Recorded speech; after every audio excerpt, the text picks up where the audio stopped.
This is from Biafrans Got Talent. We are letting Biafrans know the reason why we should remember those who gave their lives for us, those who died that we may live. You died to end my suffering. You died fighting for my freedom. Your blood is the seed of redemption.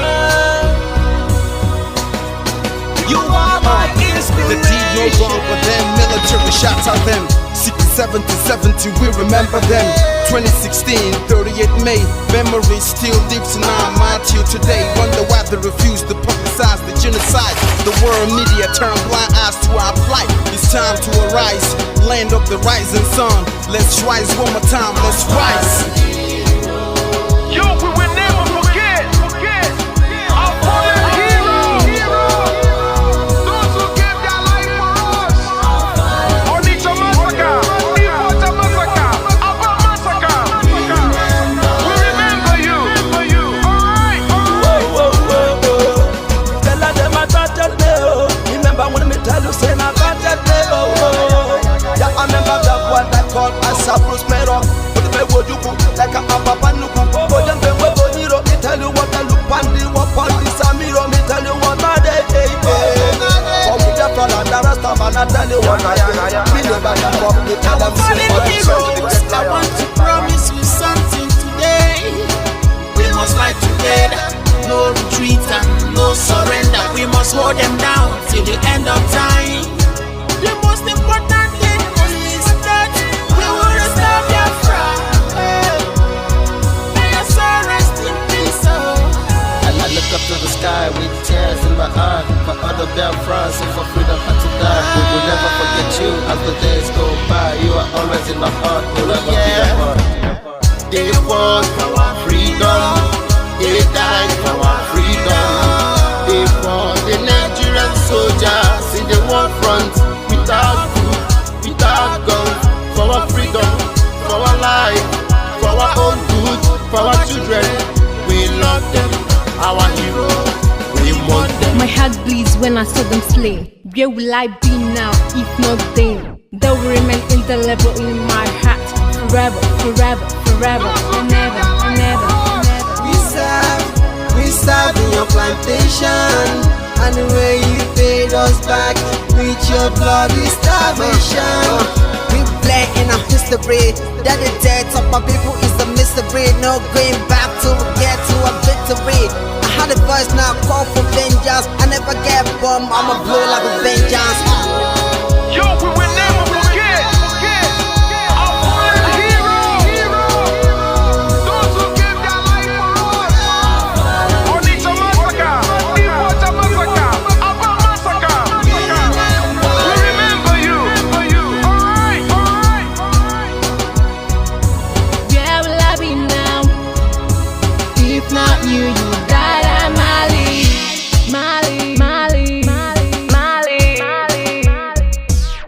Then we are starved to death because of our freedom, and they paid the debt for our freedom. Flag high for those that died in the genocide, fighting for you and I.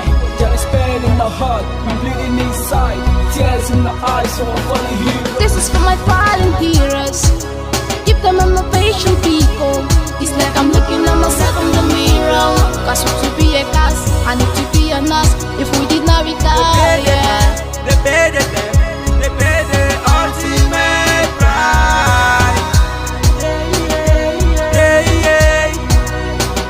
They died for the freedom of unborn child.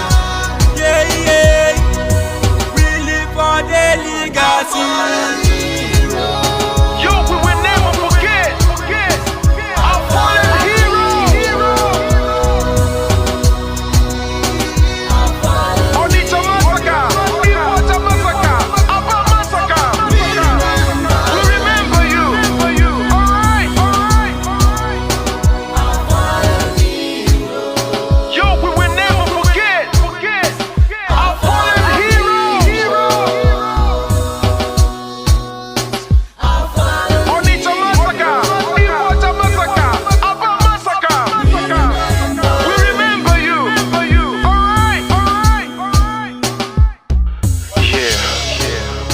flag in the air. Never be afraid. March on, cause we are more than conquerors. Yeah, you know what it is. We must revenge, and we must stand to represent who we are.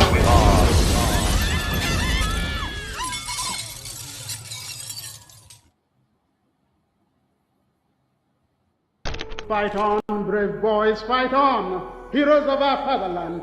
Pursue the enemy, harass him, destroy the invader. March on, brave boys, now that victory is in sight. March on and hasten the disintegration of the enemy already set in motion.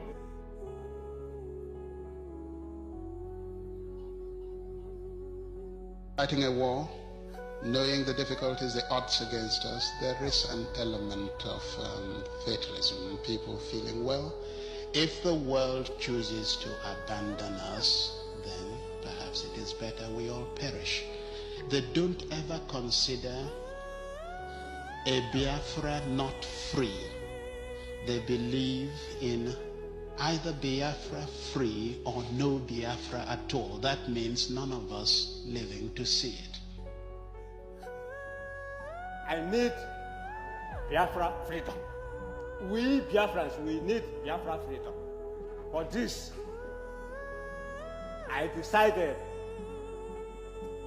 even to die, that Biafra must have its own freedom.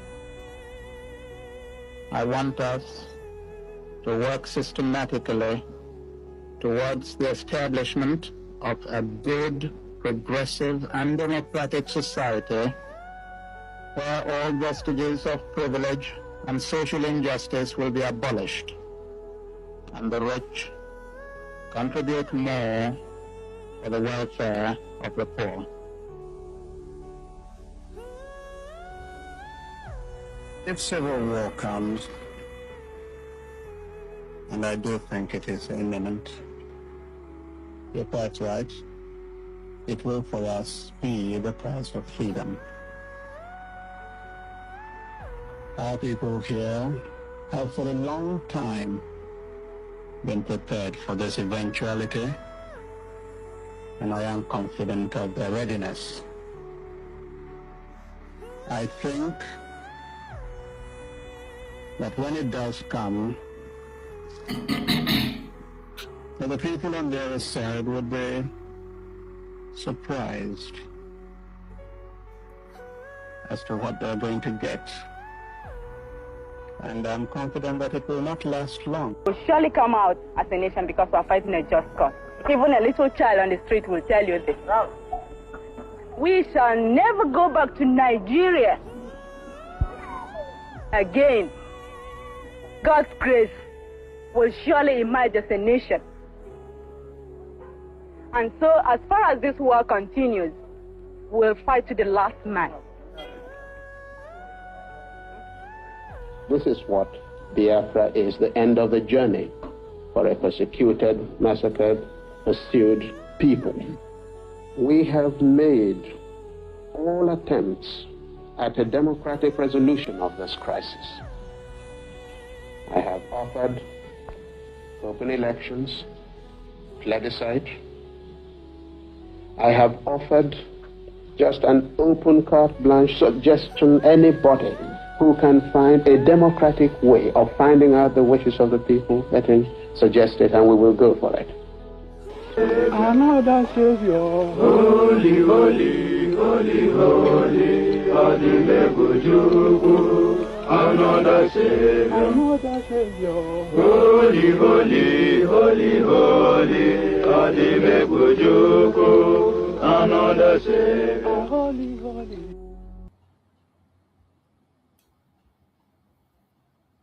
If you do not believe in what we are doing, then you better get out. We're not going to stop. God knows we can never stop until Biafra is restored. We are peace-loving people. We abhor death and killing of another soul. It's in our nature, that's how we are. But because of that, they have been coming and killing us all these years. We've kept quiet. They've been killing and killing and killing quiet. We have a case at the ICC. We have a case at Africa Union. We have a case at what else again? Pending before the UN in New York. We've been to Geneva to tender our case. Before UN, till today, nothing. In fact, the more we complain to them, the more they come to abduct and rape our children, the more they come to kill us, the more they want to take over our land and our forests. And who told them that's going to be possible in our time? In a time, in a movement that I lead, you think you can come into our land and take it over? Oh dear. That means you don't know who we are.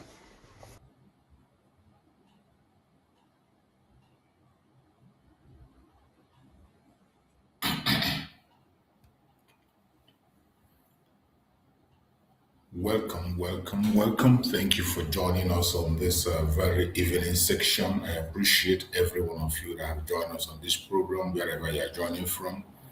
Like and share the program on your platform, share to family and friends, share to your neighbors, reach out to anybody you can reach out to. Don't keep the message to yourself. This is our evening section. We have done the morning section. We are in the evening section.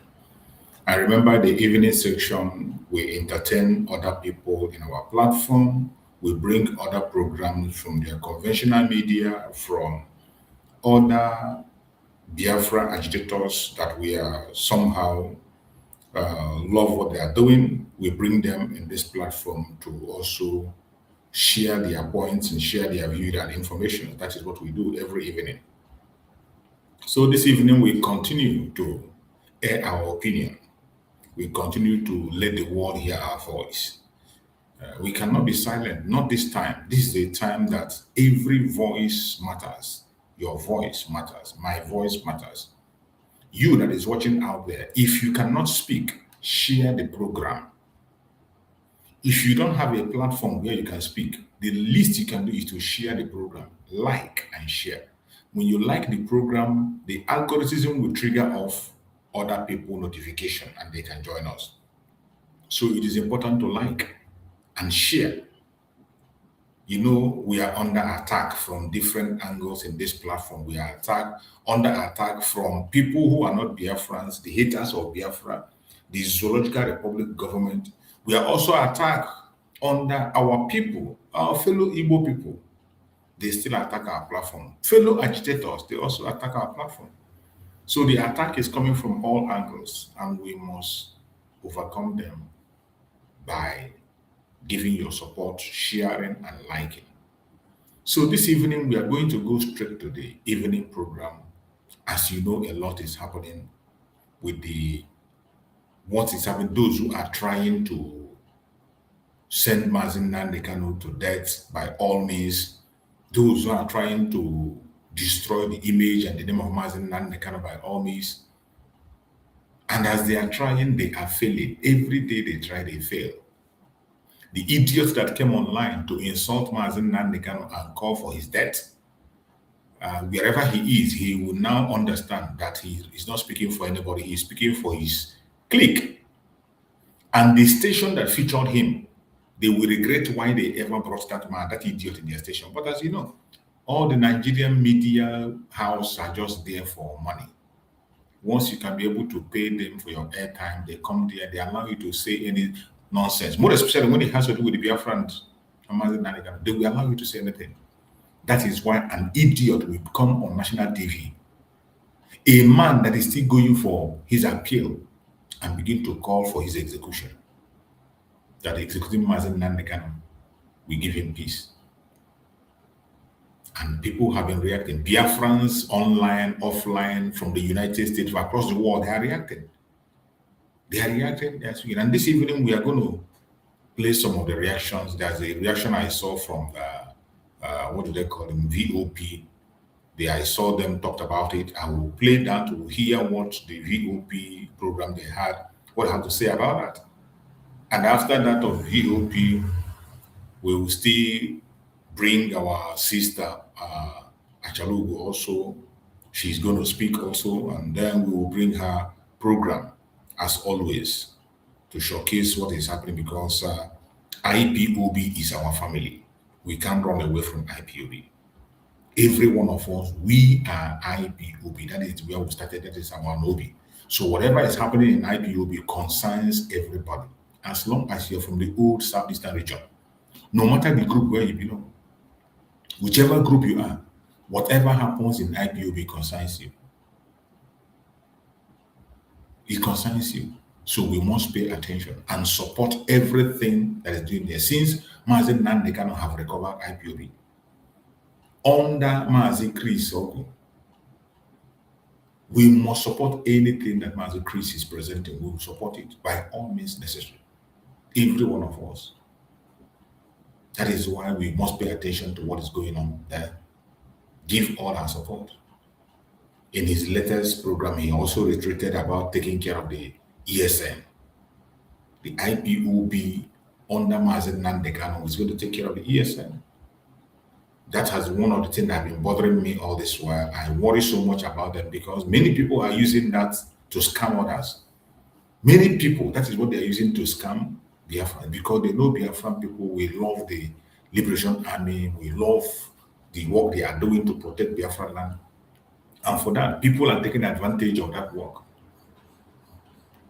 People are taking advantage and they end up causing chaos, exposing them to danger. They cause problem and they expose them to danger. So I thank God that that very issue has been resolved and now IPOB is in charge. So it will not be business as usual. So this evening we are going to do everything we can. And there is a news I also saw that is happening where Donald Trump is still congratulating Tinubu. I cannot understand. You see, wherever you are, you must know that nobody will save us. Nobody will save you and I. Only Chukwu Okike will save us. Donald Trump, that so many of us have hope on him that something is going to happen. Look at him today. President Tinubu. He is still praising Tinubu and saying that Tinubu has it. He just sent a letter to Tinubu that Tinubu have fought terrorism, that Tinubu have done something to protect Biafrans and the Christian genocide and all that. Unbelievable. I don't know where he's getting his information from. Very shameful, very shameful. And that is where his failure is. I never believed that we can experience this kind of a thing in the tenure of Donald Trump. With all that the Biafran people have suffered, with all the events that have happened on the Christian genocide, that the evidence are there. Americans are on the ground. They saw what happened. And yet, Donald Trump is saying that he's working with Nigerian government. He is happy they are working together. It's unbelievable. I don't know where. Tomorrow you hear what they call him. Members of the House will say different things. The Quran Limo will say different things. You go to that one, you see a different, seeing different things from different sides of the party. And of course, we know what happened. Money have exchanged hands. Tinubu $9 million or $50 million is working. It's working. They are pushing hard every day. It is sad. It is sad. And I never believed that such situation is going to happen. Not in the tenure of Donald Trump, but unfortunately, here are we. We need to accept it the way it is. So, my fellow Biafrans, wherever you are, we must start now. This battle belongs to us. We will fight it. Nobody will fight it for us. And also, I want to remind you before we go into those videos, remind you that our Prime Minister is coming to court on the 5th of August. Remember the protest on the 4th. That protest, every Biafra need to be there. You know the same number we had. We want to have more than the number we had in convention, more than the number we had in declaration.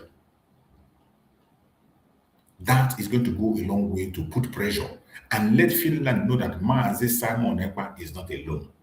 That regardless everything they are doing, that Biafrans are still standing with Mazi Simon Ekpa, and we continue to stand with him.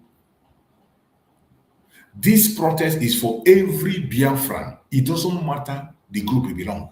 It is not about group. You can answer any name you like. It doesn't matter.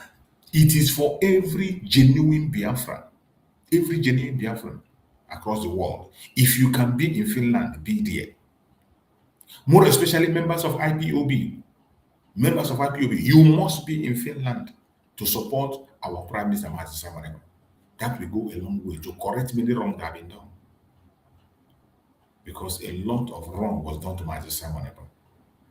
while he was fighting to protect our supreme leader, Mazi Nnamdi. They were busy pushing lies, propaganda, and blackmailing him. Look at where we are today. Look at what they are doing today. The people that didn't want him to do what he's supposed to do, look at where they are today. So everybody should support Mazi Simon Ekpa. And in that legal fees, if you can be able to support financially, support. There's a link where people make financial support to support the American lawyer that is going to represent him. The American lawyer that is going to liaise outside to make sure that Mazi Simon Ekpa is adequately represented. His rights must be. We're not asking for pity or favor or anything. All we're asking is that his rights must be respected. There's no way you can tell me that his rights are respected and you don't admit his own evidence against the accusers. How is that a right? That's not right. And that is why we need to touchlight it using an international lawyer. So contribute to the international lawyer, to the legal fee of Mazi Simon Ekpa. Contribute to support that international lawyer to make sure he does his work the way he has to. Make sure you contribute and be part of that very protest. Make sure you are there. These are the most important issues we have. From now till the next 1 month, from now till 21st, there is no other, anybody that invites you for any other project, don't mind them. These are distractors. These are distractions. Anybody that asks you for any funding of any old project, don't mind them. The only project before the Biafran people today is Mazi Simon Ekpa legal fee. Go and support it. Prepare for the protest. Everything that needs to be done in this appeal has to be done. It's an opportunity of a lifetime. Opportunity of a lifetime. If we miss it, we can't have this opportunity to do it again. Don't say after they have pronounced a sentence, they say, oh, if we had known, we would have done this. That thing you know you do, begin to do it now. That is why you must leave every other thing and focus on this. Let us give our best. If at the end of the day, whatever is the outcome, we will be happy and glad that we have done what we are supposed to do. So, my fellow Biafrans, wherever you are watching this program from, I urge you in the name of Chukwu Gabia, do not get distracted. Do not get distracted. There is distraction. I wouldn't tell you there is not. There is distraction. It's coming every day. We can see it, we can hear it, we can feel it. But don't allow that distraction to get you. Continue to remain in the right path. Continue to be consistent and remain in the right path. That is how we can overcome. There's no other way we can overcome except that. So I urge you in the name of Chukwu Kukabeba to do your part.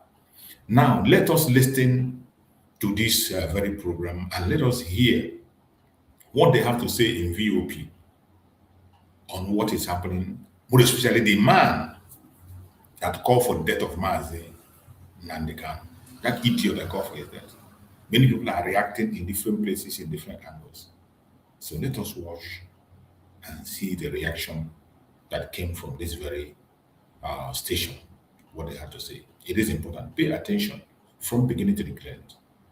You'll be glad you did. Let's watch. Voice of the people 90.3 FM Kiyonomasi Abiarage Barrister Darlington Agomo Wana Uchele na studio Barrister Ototoma Ali Bonkem Elekeneme Barrister tutu fadu woke ta ita ka ni kwelo Chineke to answer Ani mekele o Nema na what go back bula Stake as an ever How you said that Thank you Barrister no, didn't I come about? How would it be next 4 years?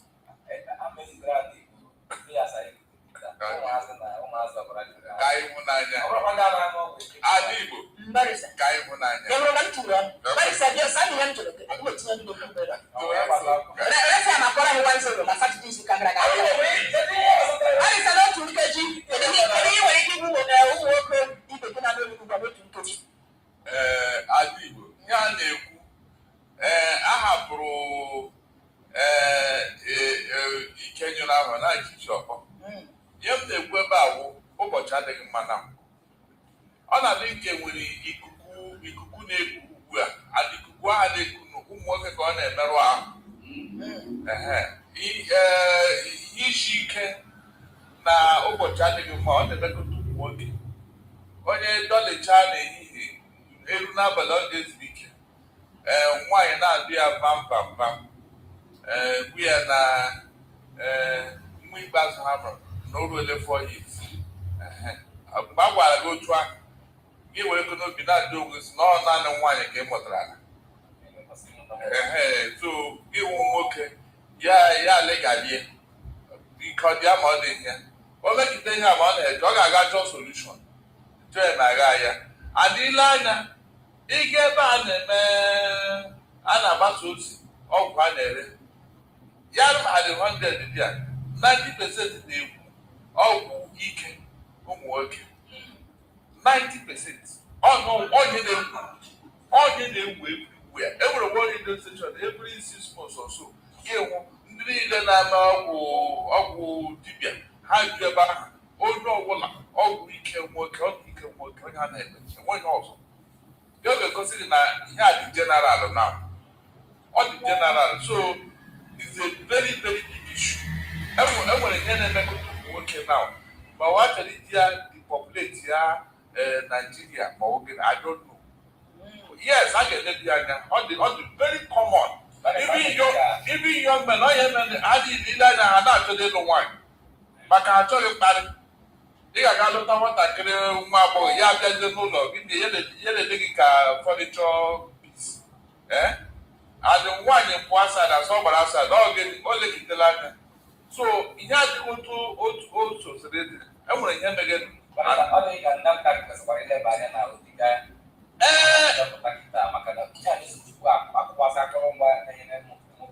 Yes, ihe ndị a dị mkpa maka na ihe a na-eri eri ewetago ọgwụ ya ga-evitamin ike ga-adịghị n'ahụ. Ile anya ndị a na-eri ugbu a ha niile wụ chemicalized food.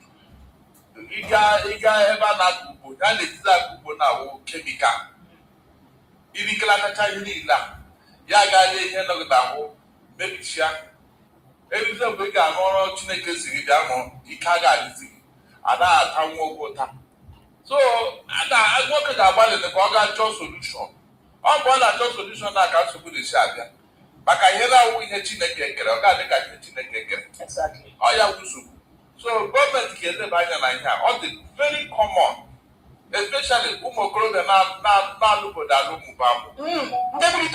I am telling you, so a ga-elebi ya anya ka ọ ka a ghara na-ata ụmụ nwoke ụta meanwhile ihe ji ha jikwa ọ wụ eziokwu ọ dị mkpa ya ma ha chọrọ ka anyị ghara na-apọpuleti Naịjirịa na-ekwu onye ọbụla ezi ike dadị na-ata ha ụta ọ dị too common ọ dị too common and the only tribe or religion all the general Baka ikono junu bi na ibra na nkela maka ni he bukure n'ụtụtụ a ọ bụ ihe ndị nwoke na-ego anyị ga-amụta otu ihe maọbụ ebuo na ya tupu ekwere gị na udo anyị ga-agbapụ ya ọsọ barista Akanachi steeti gị na-etụrụ Caleb Muftwang pụtara n'ụbọchị ụnyaahụ ma rịọ ndị Igbo gbaghara ọ sị ndị Igbo biko ihe niile tara n'abalị ka ọ bụrụ anwụnta ọ sị na ya katọrọ ka steeti Plateau jiri sonye lụso ndị Igbo agha na ya bụ agha Nigeria na Biafra 1967 bụ 1970 ọ sị ka anyị chefu ihe niile mere n'oge agha ahụ ma lewe dị n'ihu ọ sị na nke iru ka barịsta ọtụtụ n'afọ Igbo apụtala ma sị ya Muftwang ọ bụghị dị ka anyị tụrụ anya ya mgbaghara e nwere otu onye nọ na steeti gị anyị na-atụ anya ka ọrụ ụmụafọ Igbo mgbaghara maka ya bụ mkpamkpọ ọkpara over 3 million Igbos nwụrụ na ya bụ agha alụrụ afọ 3 barịsta ọ dị gị ka mgbaghara a Muftwang rere ugbu a ihe ziri ezi ka ọ dị gị ka enwere ya na-atụ anya ịrịọ ya bụ mgbaghara tutu mgbe ọ pụtara ya bụ mgbaghara ya ndị aga anabata ihe ọbụla si steeti Plateau echi niile mgbe m nụrụ okwu a ana mgbe m na-eme minista na-eme analisis na news ọ bụrụ onye mkpu si obi dị m ụtọ na gọwa nọdụ ndụ na-anụ ya obi dị m ụtọ maka na ihe ndị Plateau na-akọwa ugbu a ọwụ na ha wụ isi koderebu ọwụ ndị ugwu ndị azụ na ọwụ ndị Igbo wụ nsogbu Naijiria All the motor hand in hand, especially go on. When I do want to see because the 3 hours group we are a mania. And I need be there by the way I come and cannot be done.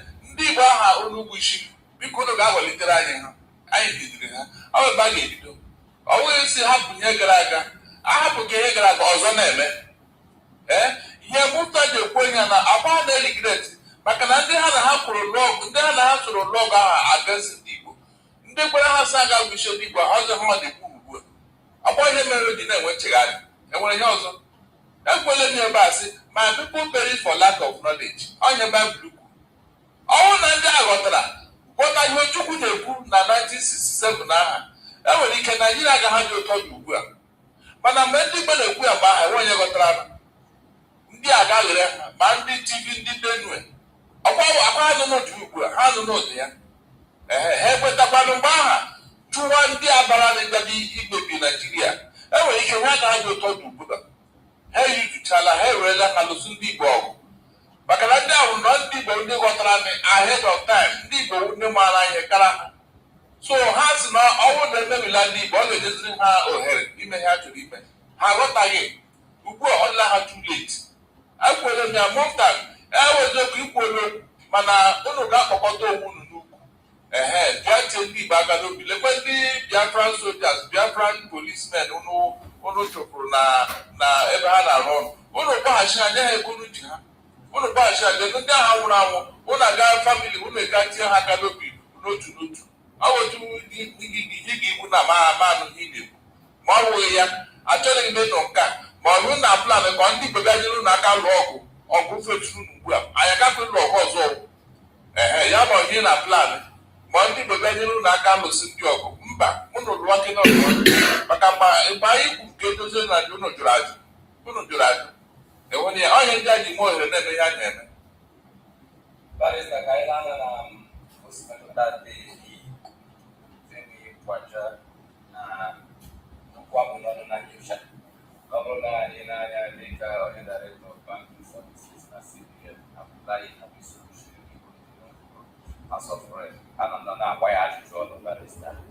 ọ bụrụ na ị ga-echeta tupu ugbu a cheta na ha pụtara sị na enweghị akaụntụ ofisi ọbụla akaụntụ jeneral sị na enweghị akaụntụ dị na CBN.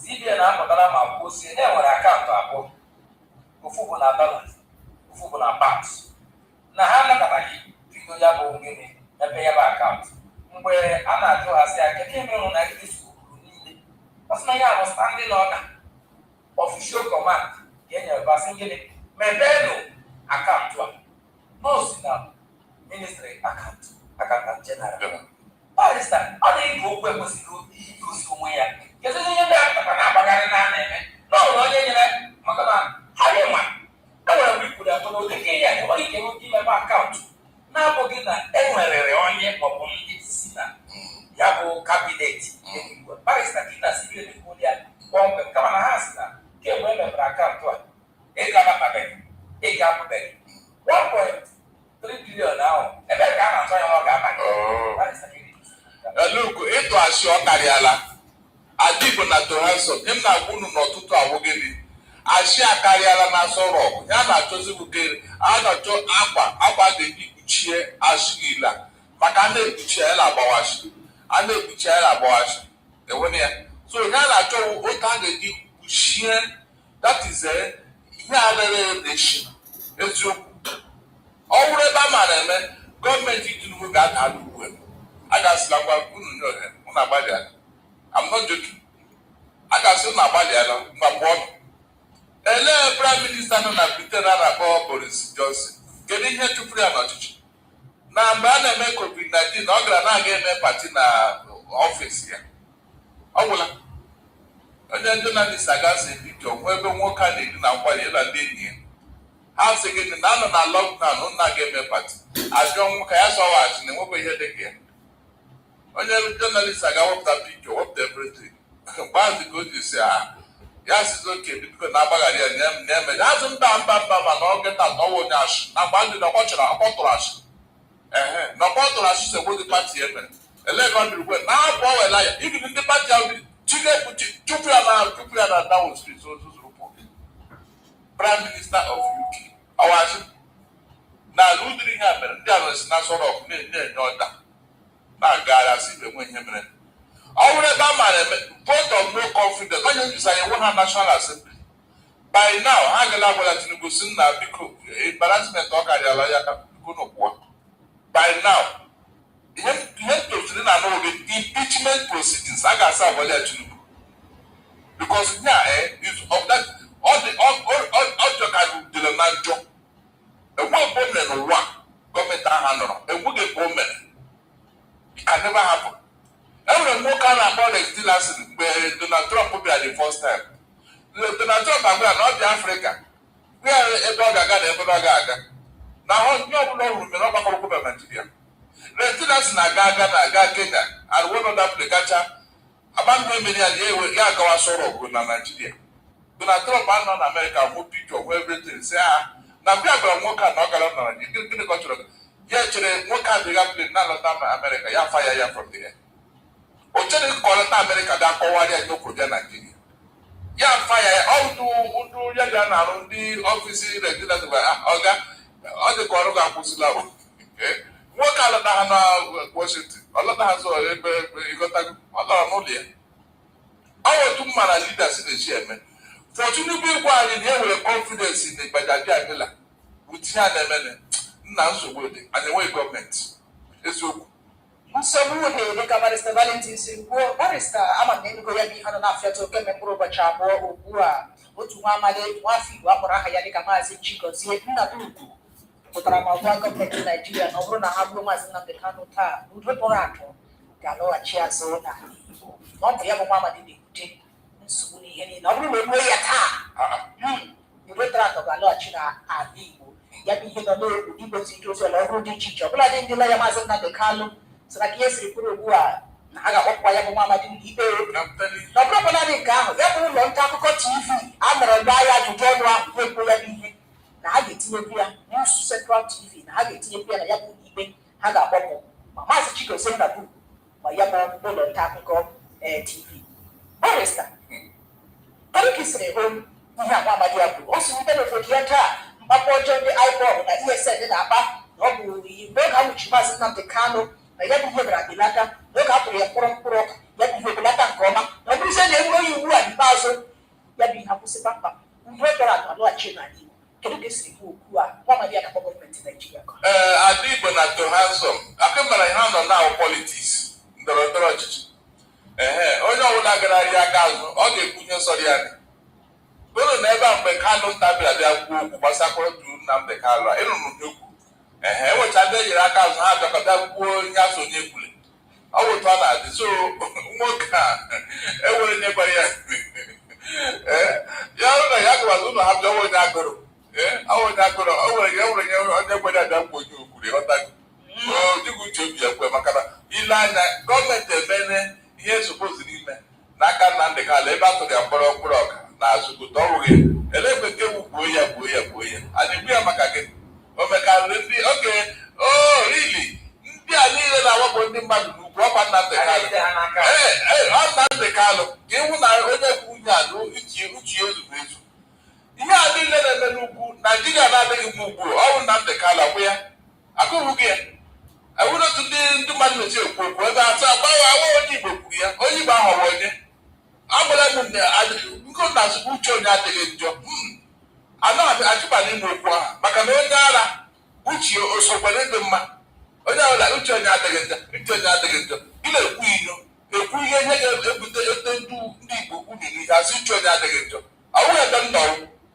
ebe m nọ a ga-amarịrị ihe anyị na-ekwu bifo a na-ekwu na ọ dị ha njọ ọwụwụ uche ọbụla dị mma onye m na-ekwu ebe a nwoke a ga-adị n'anya enwere onye gbara ya ọgwụ n'isi isi ọbịa nkwa onye okwu ya n'uche obi ya bụkọtụ enwekwala ka emere ebe a akwa na Kanu ntapụta bịa tụwara anyị so otoghị m n'anya with politics a na onye ọbụla nwere ike ịbata n'ime ya Barrister Kanu jesi Peter Obi na kwambaso acrimonious education Nigeria as a Abra Sasana Baracas, one goes on one goes on Lilu Oshiku, Nabo, Soso, Anambra, Goshen. Passelia, one passo, Chicharuto, Afan, way Ilash is possible. They can go say, we actually Afasa to go to a hearing. On a papa say, Papa was such a way I can Ilash, or when not she Afasa also.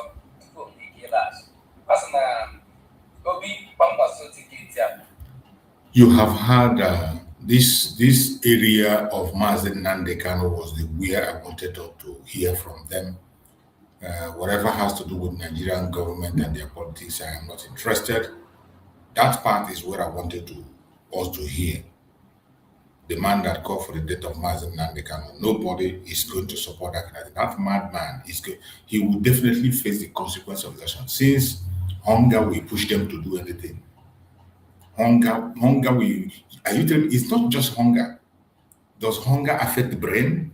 You are so hungry that it affects your brain. You don't know 1 + 1 anymore. There is no excuse for that crime that guy had committed.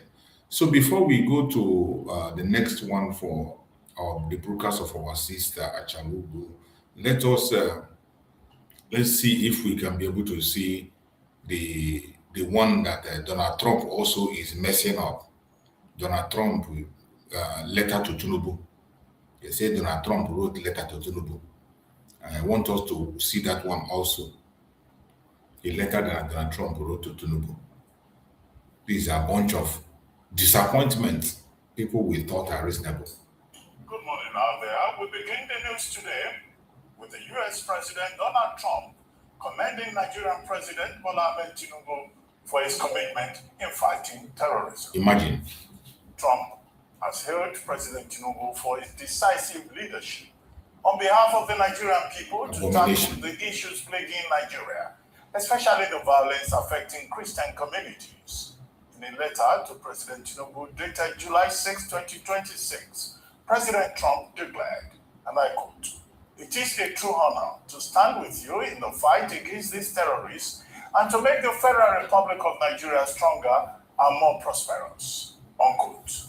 According to a statement released yesterday by presidential spokesperson Bayo Ononuga, the U.S.-Nigeria relationship flourished in recent times, with the two sides working closely in key areas, especially in tackling security challenges afflicting parts of Nigeria.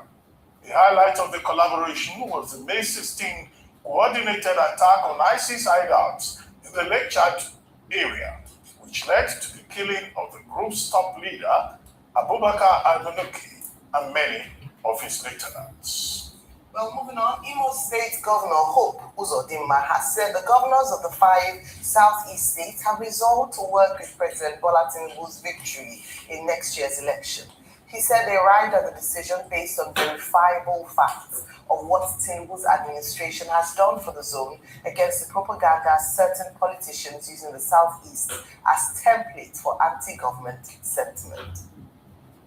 Meanwhile, the River State Governor, Ekpa, has declared his support for the Rainbow Coalition, the political alliance spearheaded, I should say, by the Federal Capital Territory Minister, Nyesom Wike.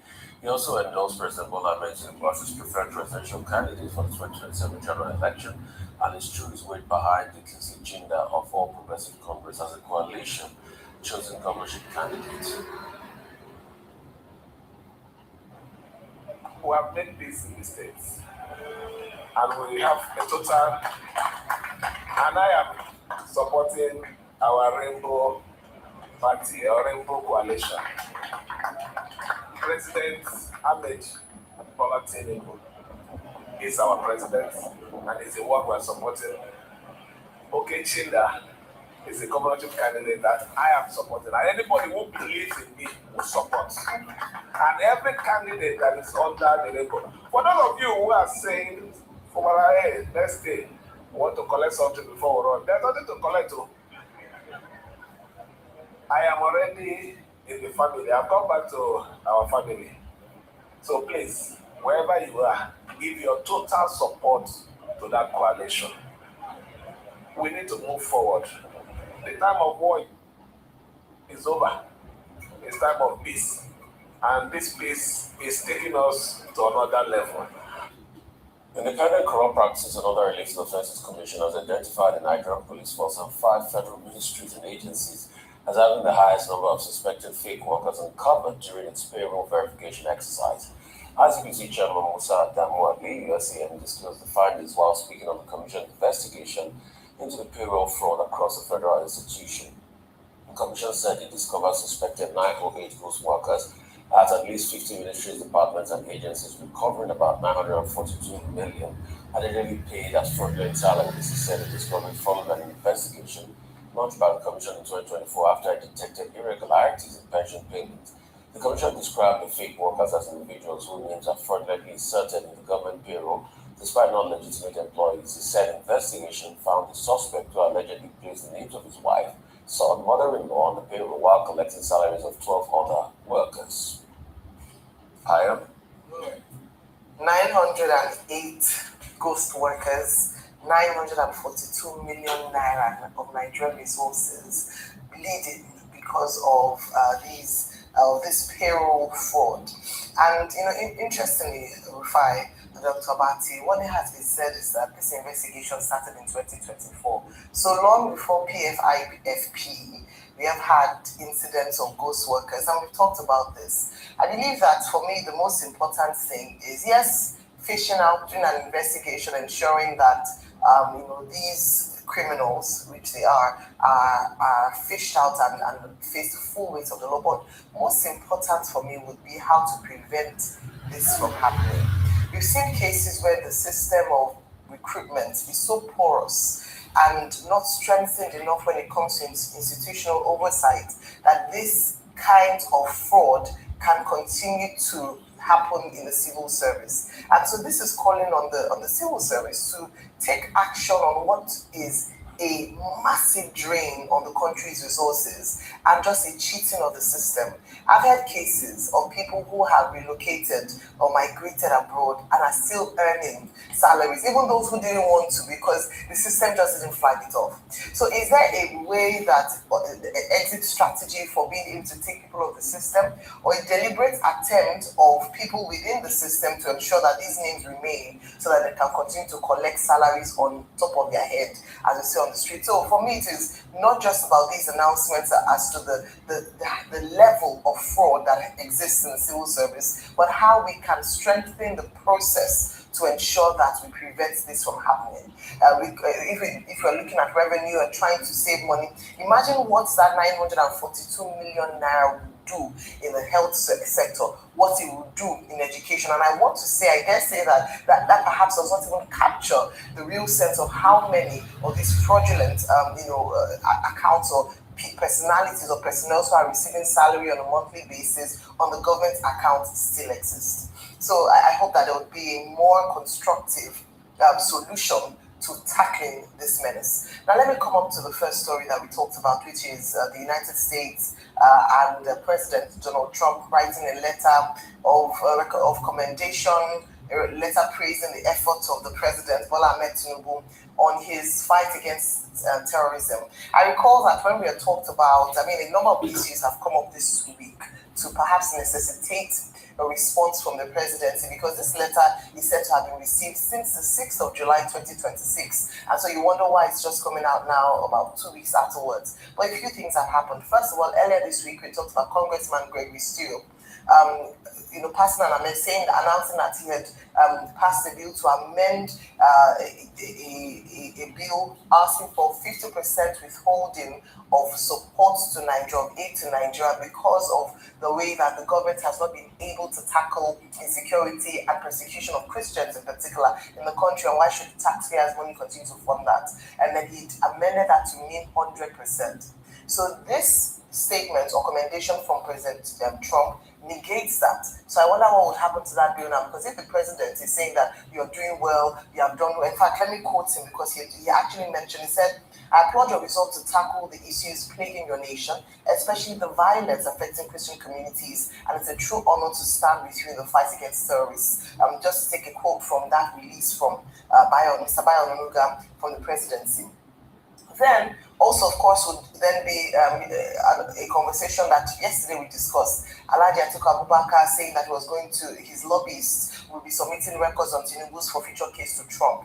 And so, again, just coming out to say that actually this statement is in that the relationship between President Trump and President Tinubu is in good standing, and the president has even written a letter of commendation, which from the first paragraph denotes that there was first a letter from President Tinubu because he said thanks for your letter. But away from that, I wonder what the obsession with the approval of the United States is to Nigerians, especially at the president's level. Yes, we've enjoyed very cordial diplomatic relationships with the United States, but there's a thin line between diplomatic relationships and just literally almost like a headmaster role given to the US. So the US has to approve our insecurity, fight against insecurity efforts. The US has to approve the kind of person that is our president. It's mind-boggling. It's almost a tantamount to colonialism. The most important approval is the approval of the people and of what the people feel about the handling of insecurity. And yes, we said that the president has enumerated the areas where the president has done well in the fight against insecurity, but the work he has done is not anywhere near enough. And I want to bring to attention some of the kidnappers still in the kidnappers' den. And so whilst there are a number of efforts already being made, the call by the Nigerian people is that there's still a lot more ground to be covered when it comes to insecurity. So America can write its letter, but what do the Nigerian people say about the state of insecurity? That should be the most important thing. Number one, 167 people from the rural community are still in captivity. 242 from Zamfara still in captivity. 48 people from Kaduna still in captivity. 42 students from Borno State, Askari local government still in captivity. IDP, we still have people in the IDP camps. They've not been resituated into their communities. These are the issues we're talking about. So yes, there's a lot of work that has been done, but there's still a lot more work to be done. And so I'm hoping that the people's mandate will be most important than America's approval. But we'll fire your take on these stories this morning. If I start to cry for Nigeria, people will begging me not to cry. Is it not obvious that we have lost the plot as a nation? We are celebrating a response to a letter with Trump commending our president and our country for coming to solve our problem in our backyard, for bringing American sovereignty to come, put boots on the ground, solve our problem that if we are truly a thinking nation, we should be able to solve ourselves. And we are spreading that as an approval because opposition too, that want to run this country, went to get lobbyists abroad to report to Daddy Oyoyo, Trump, the sitting president. So we too, we say, oh, the daddy you went to report us to, daddy also wrote us report card. See the report card. And both those that want to lead Nigeria that say the president is not doing enough, and the president are both looking for daddy's affirmation. And we are here, seated, celebrating that as a nation. The same Trump that came when his troops parted away valuable intelligence. We were reporting here that Gawker was saying that the intelligence something like from the movie. Is it not Nigeria that's supposed to be processing that intelligence? But we are here seated and we are reporting that both are going there for affirmation. We are going with lobbyists there. America, Daddy, see us, Daddy, I came to report Tinubu's team too came out. The daddy you went to report us to, daddy has already written us. And when daddy, the House of Representatives said that they want to withdraw aid, we are all shouting. Ayo, let me cry small this morning for Nigeria. In 1961, a Nigerian leader, Tafawa Balewa, Fashek addressed a joint Congress of the American Congress, a joint session. You know what that means? Till today, no other Nigerian leader has addressed a joint session of the American Congress. Let me excite you even further. During that visit, yes, there were political symbolism, Cold War tie, but America saw Nigeria as a bastion in Africa. Do you know who went to receive Tafawa Balewa when he got to the airport in America? the Vice President of America, Lyndon B. Johnson. Do you know the other people that America has kept that honor for, that only their Vice President is going to receive in the airport? The likes of Pope and King Saud and some other eminent dignitaries. How many people are since then, Nigerian leader, has since addressed a joint session of an American Congress? So we have gone from a nation that our leader once addressed joint session of American Congress to a nation that we are thankful for letter. Let me excite you even further. The first live satellite telephone call between two world leaders was between Tafawa Balewa and Kennedy. That should make you cry for Nigeria. Let me cry again now. You are saying ghost workers. Happy? I want to read something for you. I'm sure Dr. Abati read this book because I'm sure then it was just about rounding up university. It's a book called The Trouble with Nigeria by Nnamdi. The Ministry of Communications, the Minister of Communication then, Audu revealed that ghost worker racketeering was about 600 million naira as of 1983. 600 million naira, because we had not done SFEN. We did SFEN in 86. 600 million naira at 83 was way more than $600 million. That's what one ministry, Audu Minister of Communication, there reported. Audu just passed, not quite long. He now went further in the book to say, this was what Chinua Achebe said. That's why when Chinua Achebe wrote his last book and said, there was a country, a lot of people were looking. They didn't know that the man has already seen all these things.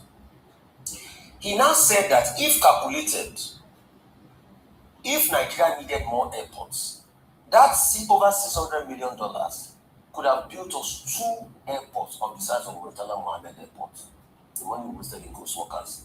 He now went further to say that money could have entirely built us 3 oil refineries. As at 83. As at that time, we were dealing with lackluster oil refinery problem.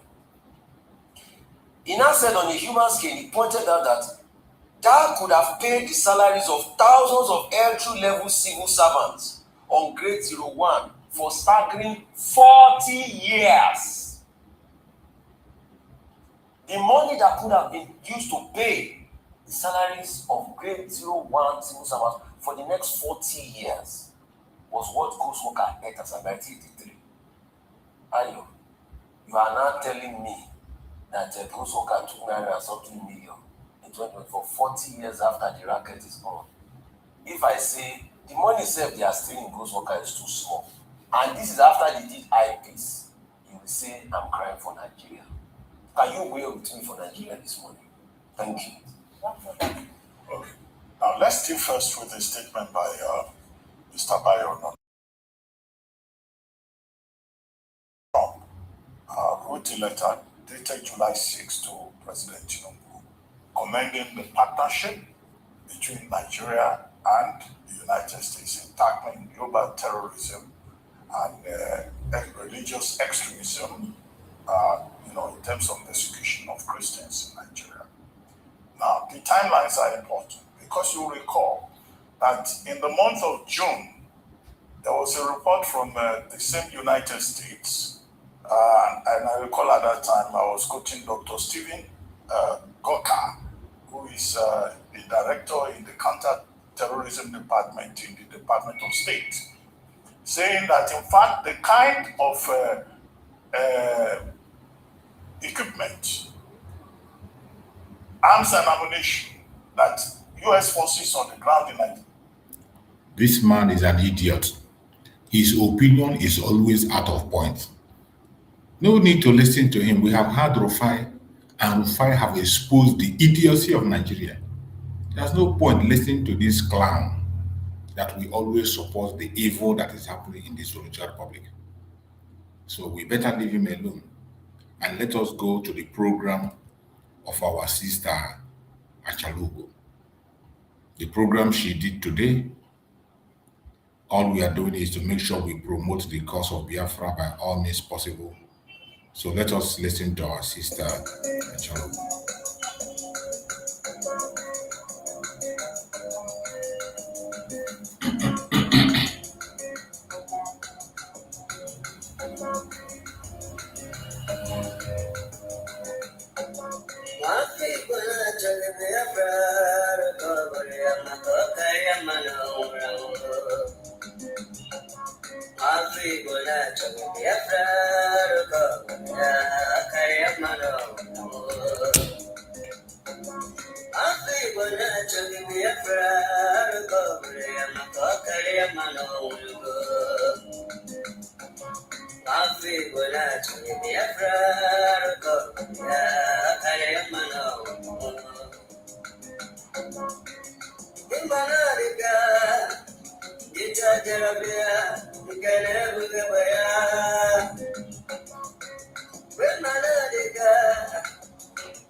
Good morning, good afternoon, good evening, everybody, depending on where you are joining me. Come on, each and every one of you. What kind of one that Chalu? Chalu bene wora di boje chacha. Ada Mazi Nnamdi Kanu.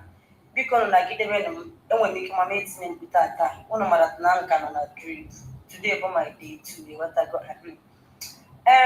Ina nye for that na double standard joka. Ha, God we know ko ga ogene. Raymond Azubi kende wonwa chineke. Share one video. People want to get that. Share the video, please. Share the video. Double standard in whatsoever that you are doing in this life. Make it known to people your stand. Maybe what you are representing. Who name is a double standard not the wrong way. Hey! In a struggle like this, that a whole lot of people come out of the nature and which you name a double standard. Who are you trying to deceive? In a deceive for you. And then a whole lot of people that they want to take over from Mazi Nnamdi Kanu.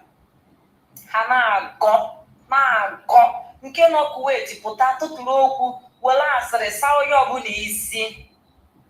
Today look at it. The broadcast o mere wepụta gị na air onye ọbụla geli ọbụna igeberi mma kpọ ebe a ka ike ya.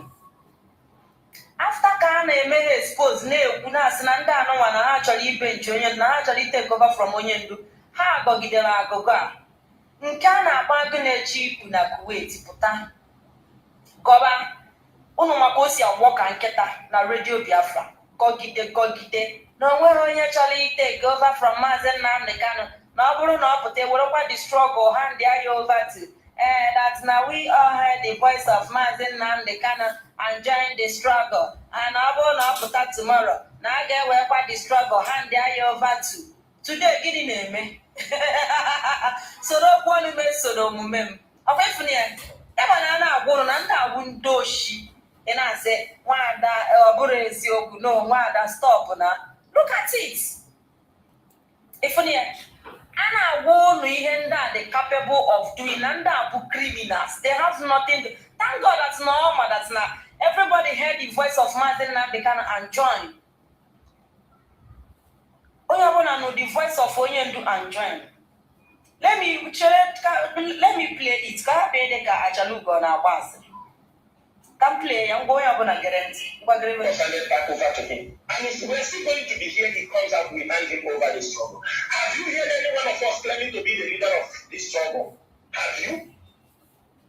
Have you ever heard it? Mazi Nnamdi Kanu was arrested. People start claiming the leadership of IPU. Even from a border. Coming to claim after Mazi Nnamdi Kanu is doing. You go to the annual fair. Can I be a claim leadership of IPU? You have a claim the position of Mazi Nnamdi Kanu. If not, China Samorun and Doti. If not, how they are blackmailing people. Oyana to fellow Pakistan, Bokano, Takano, and the Meme. Or when does it run no mamma to fellow? If we get between Hannah as in China Samoruna, Gitano with Chike Dosium and Domun Nemazan and the Kano. Can they both power mongers? If we are as it only hear what this voice now. Can you get away again? Listen. We only have respect for Mazi Nnamdi Kanu. Because of his voice, he is the one that travels around the world and wake people. If you want to be the leader of this movement, it must be by merit. It is not politics. It is not anything you can do.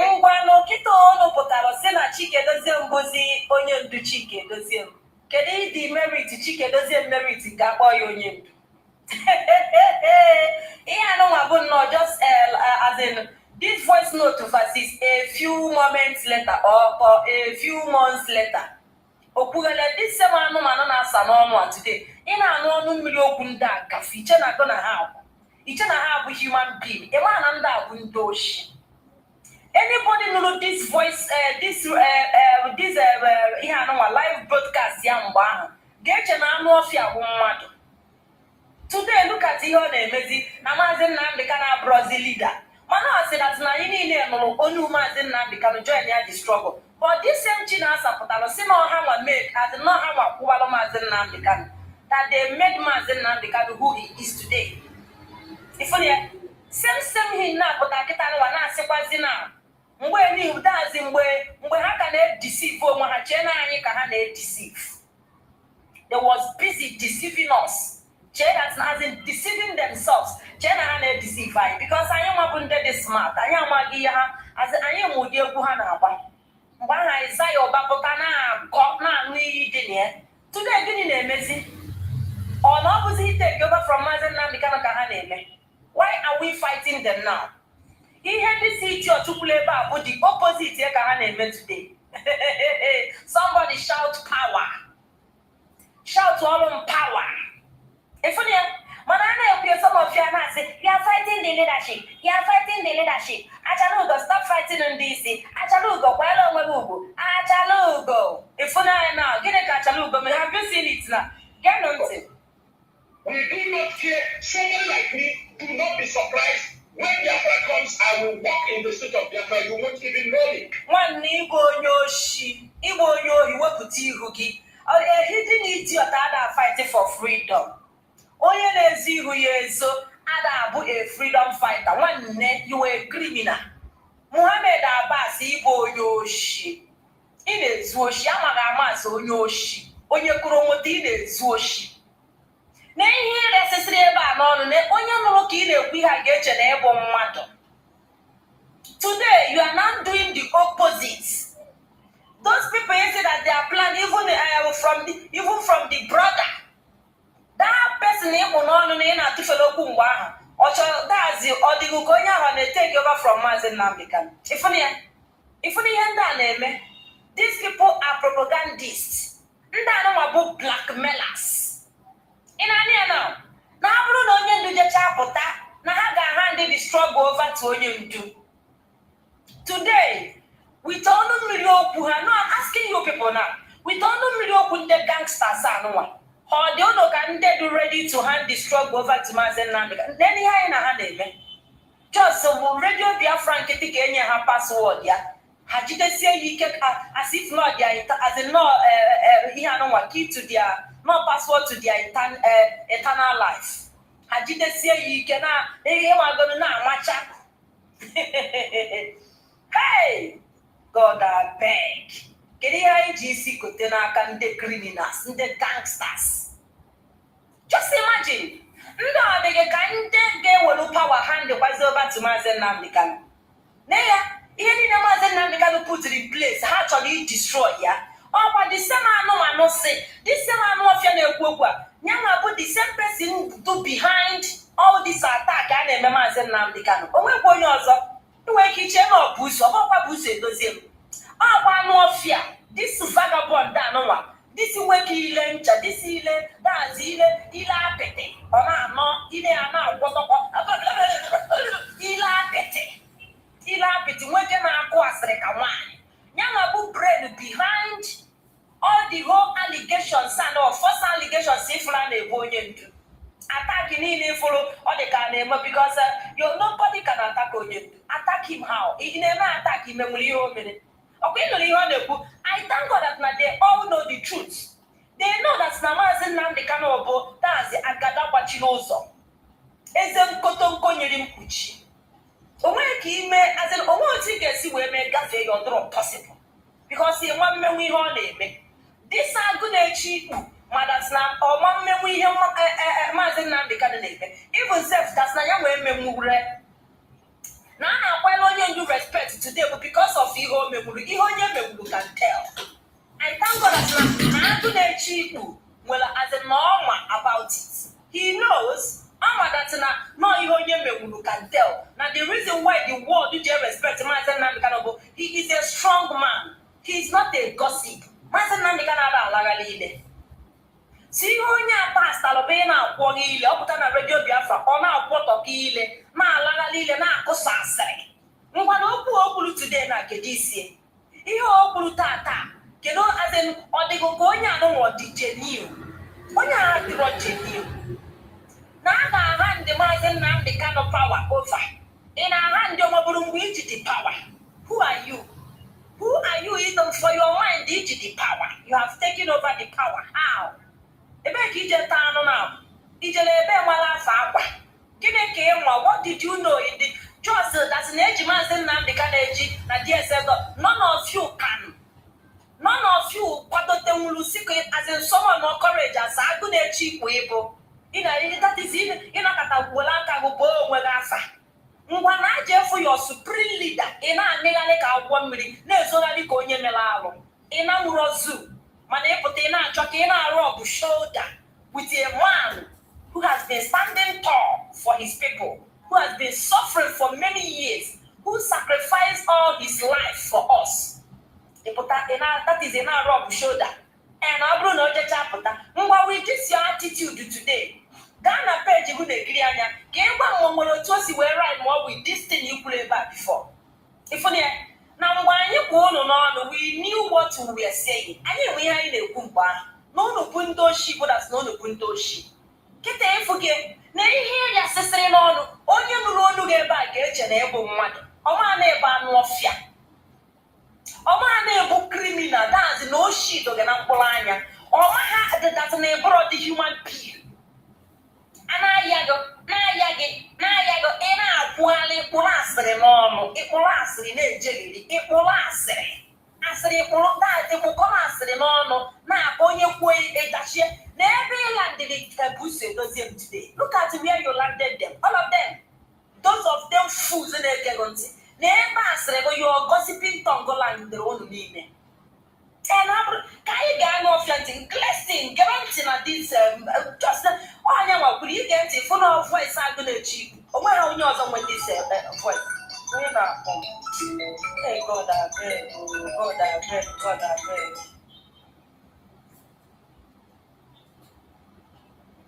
You can share this video, please. I am live.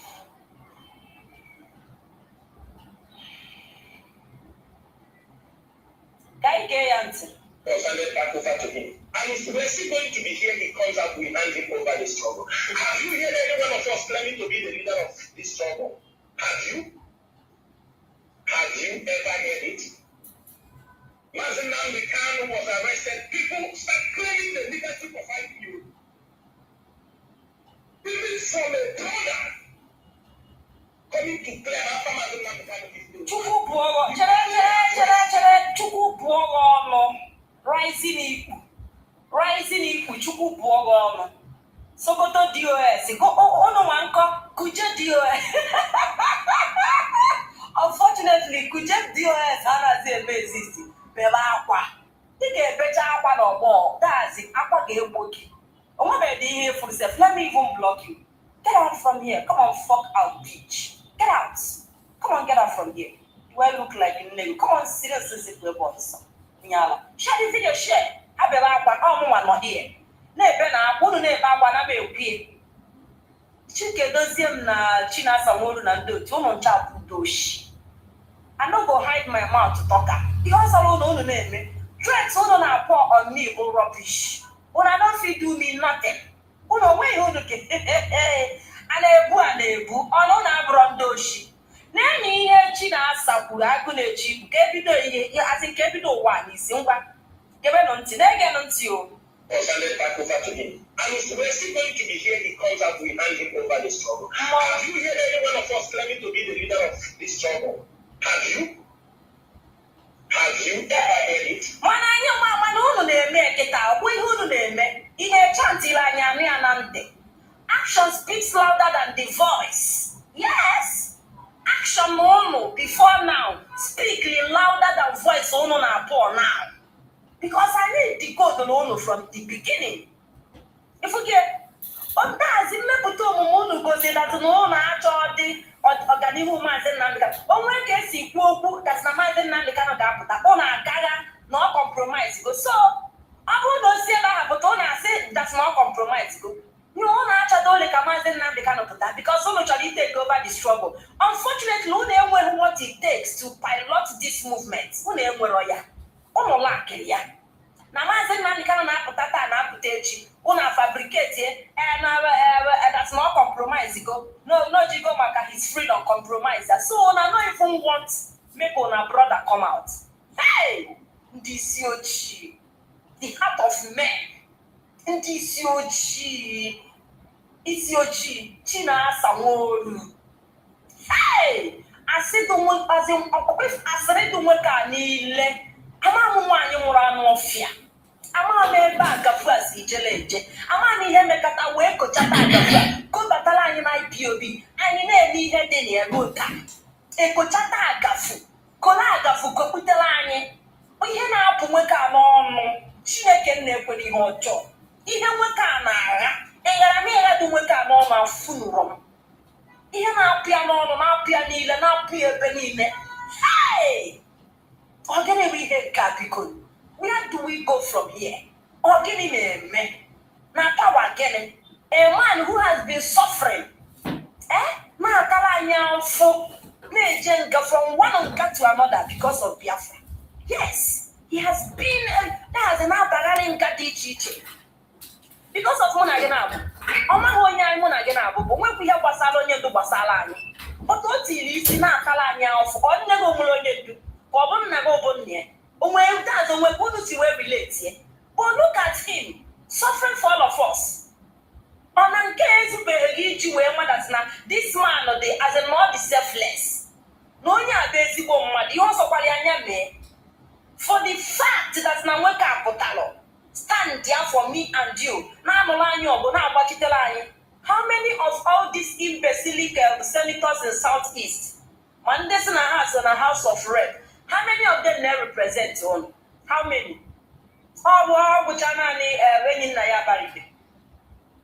How many of all these cowards in House of Rep they represent Monagi today? Who are they representing in the House of Rep? Can they represent? But Mazi Nnamdi Kanu is single-handedly representing me and you, everybody, not even only Biafrans, everybody in Zoo. All the whole tribes. And we're 3 ethnic groups in Nigeria.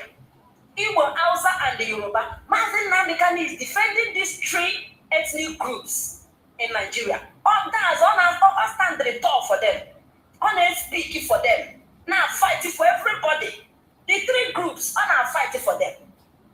Nyaka somebody na-ezogharị na Kuwait ka nke na-ezogharị na Switzerland na-anya ụta ọ kwụsị niile ma gị achụọla ya na shop ya ga-apụta n'ama maazị kedu ebe unu jere mara afọ akwa aghọtara m na ihe na-eme nwoke a n'ọnụ gịnị na-apụ ya n'ọnụ na maazị Nnamdi Kanu that na unu spending so many years na-defend maazị Nnamdi Kanu na-cover up little did you people know that no ya nọ behind attack niile unu na-enweta you quick as a rush ya na agụkọ defend maazị Nnamdi Kanu but you are not quick to gụkọ na dị afụfụ maazị Nnamdi Kanu tagolu anyị niile ma gịnwa nka na ọnụ ochere Johnson na ịnọ na social media na-alagharị ile na ya bụ defend maazị Nnamdi Kanu mana ịgụkọbere nga niile ọ na-ejere anyị afụfụ niile ọ na-ata maka me and you you are not quick to calculate those ones you are not quick to list it gụ na maazị Nnamdi Kanu ka onye tagola afụfụ na disinje Johnson na ị na-asaịdị nwunye gụgụ ọrịa magoro nwunye gị elu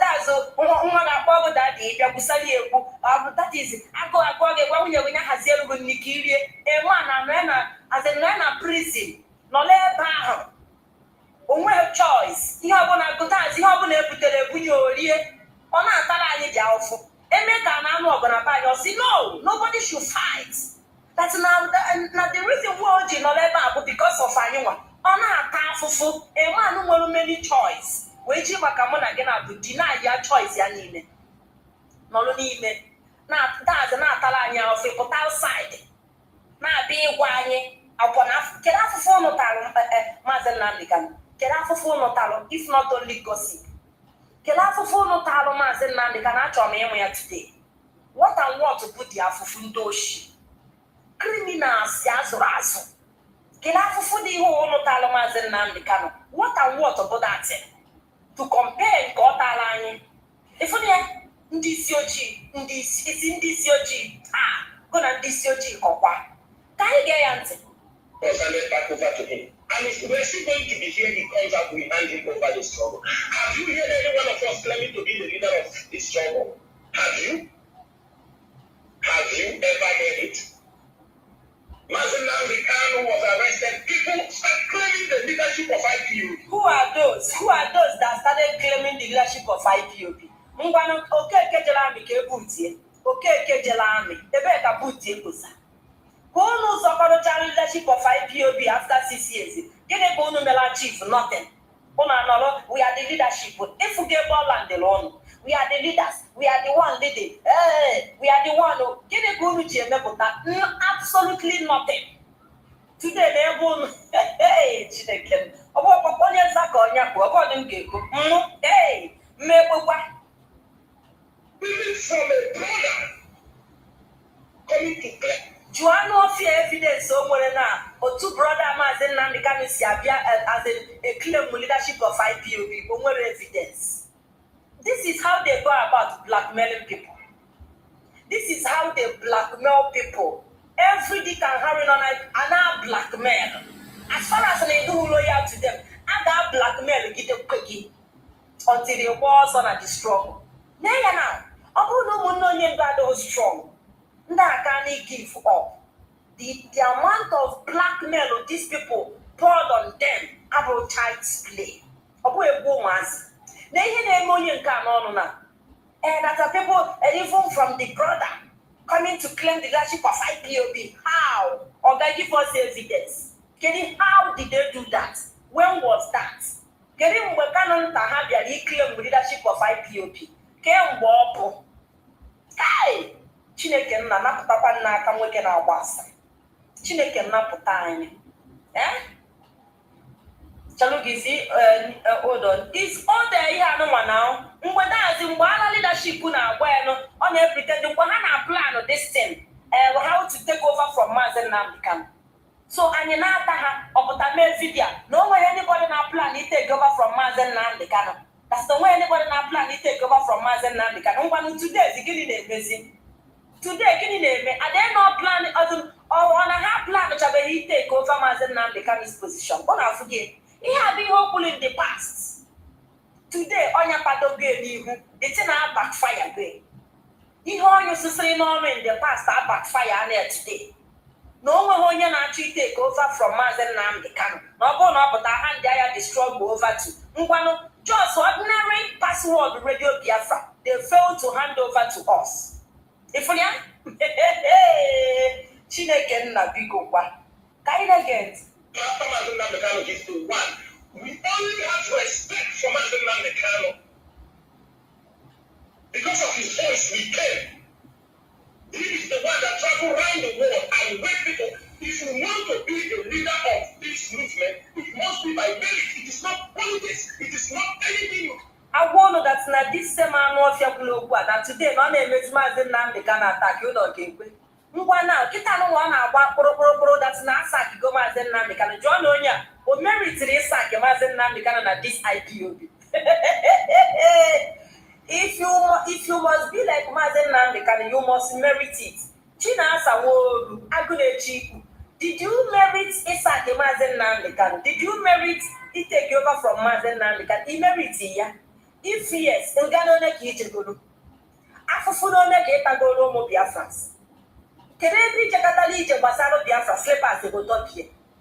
Kerebi ga bidoro zoo police mo abuzu ami ko chala apage gbagoto. Ụmụ nwaanyị ọma mere kwa gị ebe ka ijelu kedu ụdị afụfụ ke the level and the height of afụfụ ịtagoro ụmụazị Biafrans iji wee pụta dazi teta ụla wando dịghị ka ị ga-asa ka iwu Mazi Nnamdi Kanu from IPOB ifro that na merit ya. I thank God that na ịma that na respect a na-enye onye ndu today na o merit ya not by merit that he merited it. Now the same people, this same vagabond, onye na-eme engineer, all the whole attack, and our poor on Mazi Nnamdi Kanu. They all knew that Mazi Nnamdi Kanu merited every respect from every Biafra. But today, look at them trying to change the narrative. That's Mazi Nnamdi Kanu, that's an overall leader. No Merunkewa, no Jikeje Kenya, no Jike. Hey! Double standard and joke. Before in this life, he make the him on one. We go 2-edged knife, double face. A man that need a channel job for owner. A man that need to be down from one. They can tackle cheat now.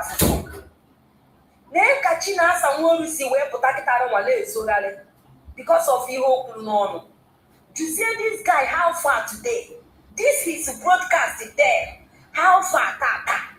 And we have been telling them, getting him people get Jiputa. Baya Mazi Nnamdi Kanu na bankete. Mana baya DOS on our master. Hasa mobu alwota. When you king of water okene. My brother, you are welcome, Jare. I ain't a woke wagon today because the work I open Jugo, Omeswode. Iko ye Jugo ta. Iko weka Jugo. Yeah. Put up a room, Mazi Nnamdi Kanu no anybody not Isaiah Oba no man, Dimpa Bini Isaiah Oba. Each and all by a flap body. Negi, your words are out there as only to boogie. No anybody not take over from Mazi Nnamdi Kanu. Now, but we continue where he stopped. That's no way anybody be interested. He take a position no you do. And can't want to take Guinea Nebuzi. Guinea Nebuzita. No, tell me, can you hear me today? Or as in her plan, only take over from when you look on her plan. Or you all play back and have a men up on our brain. On your key, you will that's not the heart of men, the desperately evil. Or the evil, not the bad, not your job. How joker, how men at their hiding place. That the men destroy the sufferings and the sacrifices of Mazi Nnamdi Kanu. And they want us to stay one side and clap for them. They want people like Wada Chalugo to come out and be defending the Mobile Melo Happy Party. I will never do such. Although possible. Hey, God will bear me witness. I will never relent. Na case so. Ma wono that Mazi Nnamdi Kanu deserve every respect. Any of you we are not today game we all name. No. Just so to do that's on what Madam Punk. How to see Madam Punk on a mess or not today. According to King Mazi Paul Achebe. king of woto. I say that Madam Punk as in Casa for lawsuit. Manande Neba Chinasa Wodu and Doty. Why are you guys crying over the lawsuit? Can you over the lawsuit? Chinasa Papa say, Biafrans, don't be surprised that not tomorrow. Nobody can solve what Chinasa Wodu lawsuit. You know that one for sure. About the lawsuit to Gaga Sago, no, I got talking. I get sick with Punatago, Ije Ghana Zoo. Careful corner there. About 9 sons of lawsuit. Chuku Pro. When you get a lawsuit, I know my mom. I know of ya. Nnamdi cannot shine. Look at the man that made you. I thank God that no sin on no pata. Man, I go say no go made the man Nnamdi that you met him. No one made you good today. But to the same you know, that no need the voice of Onyendo and join the struggle. Today, why are you people tarnishing the image of that same voice? Oh no. And that voice is still alive. The voice is kind of online and as in line with what we are doing. Or compromise it. Or compromise it. You have no rights in why attack. You have no right of whatsoever. If when you attack, no bonus in our choice even today. Now allow wagging.